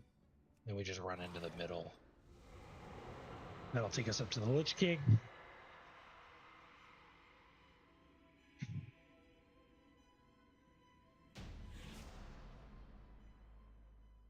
We'll start some RP with Tyrion Fordring, who will talk to the Lich King. Pretty epic battle. And so like all of this content is available for you upon hitting level 70. Even if you didn't buy the War Within, like this would still be available to you with the base subscription. You can see here with minimal gear. You're just one-shotting bosses and going through, and you can do this once per week per character for any raids and per difficulty, with the exception of some unique situations. But like you can do Shadowlands, might be a little bit tougher, but you can do normal, heroic, and mythic, and collect tints, collect armor, collect pets, collect transmog, weapon appearances, and mounts. This is just one way that people enjoy World of Warcraft in retail. It's just collecting all these different things. So you can collect all of these different armors. Oh, we're fighting the Lich King. You can collect all these different armor sets for all the different classes. Every raid has different tier sets and appearances for every class, with the exception of the ones that came out in BFA and Shadowlands. Those are shared across armor types, so the leather is the same for all leather wearers. The mail is the same for all mail wearers, plate, cloth, etc.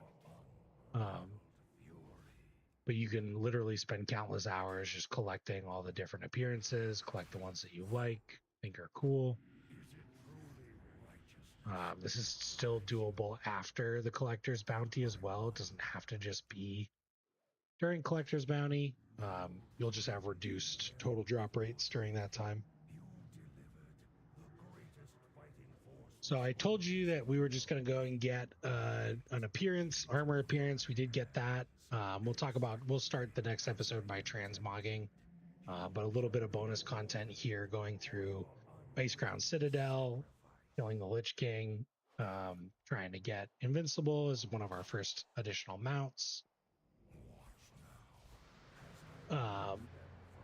We talked about a lot of stuff today. We got to level 73, so 7 levels away from cap. We'll unlock the rest of our hero talents.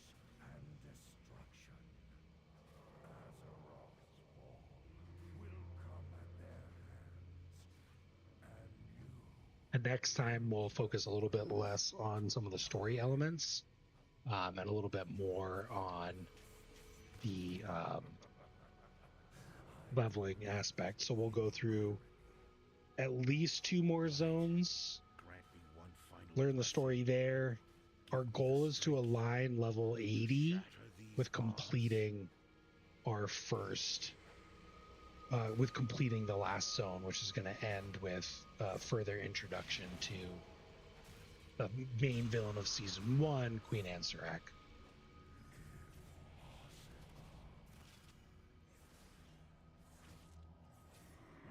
Cool. let's take a look. No more lives will be consumed by your hatred. So we got some cool weapons, some cool swords. This will be good. Ooh, we got a cutscene. I'm gonna skip that. You can go and look at it on your own if you'd like, or when you come in here to defeat that. Cool mace, cool one-handed mace. Sweet crossbow. Another one of those swords. No invincibles, reigns. That's okay. It takes time. I'm going to make a little bit of room here to pull in this tier piece. And I just want to delete those. I don't know why it keeps having me equip them. Just get rid of a couple items just in case they don't get mailed to me. I want to make sure I get them because those swords were pretty cool. So we'll pick up one of the swords, the mace, crossbow, sword. Those are all for other classes. Oh. And I don't think, okay. Portal the Light's Hammer.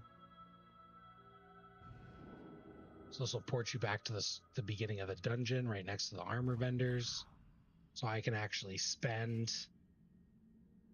the Vanquisher's Mark of Sanctification and the original Shadowblade gauntlets to get the upgraded version here, which is a different armor color. And then you can do it again at a higher level. So see how many I got. We'll get the chest, helmet, shoulders. It looks like that was all I was able to afford. And then we have the Vanquisher's Mark. So this is another higher difficulty level. I already have the transmog appearance for the chest and the gloves. So I'm going to spend my appearances here on the helmet and the shoulders. And I'll have some extras if I can get those other pieces. But you can see here, pretty quick way to get some gear, to get some sets that'll make you look cool or better than just the base. From here, there's also portals out back to Dalaran, but we're just going to pick up where we left off. So I'm going to go into my inventory. I'm going to grab my Hearthstone. It's going to bring us back to Dornogal.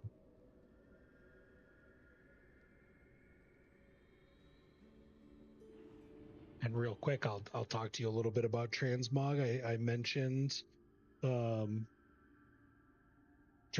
Collecting it makes us look cooler. Well, I haven't applied it yet either, so we'll just take one quick moment. You can see here there's these yaks that have a transmogrifier vendor on them. And when you click on the transmogrifier, it's going to open up this window where you can look at your completed sets. You can look at your different armor pieces. This is my head slot, my shoulders, cloak, chest piece, bracers, etc. If there's nobody around with a mount, you can ask a guard where the transmog vendors are. So we'll find not vendors, but transmogrifier down at the bottom. He'll mark it on the map. It's over here in Dornogal. Fly over. They're usually like purple glow going on. So you can go in and just visit a static vendor. And we'll put on our Smolder Skull stuff, I think.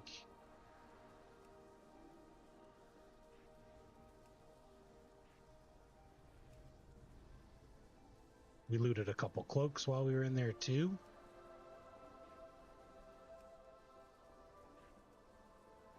No belts that really fit perfectly. You can also just take off certain appearances.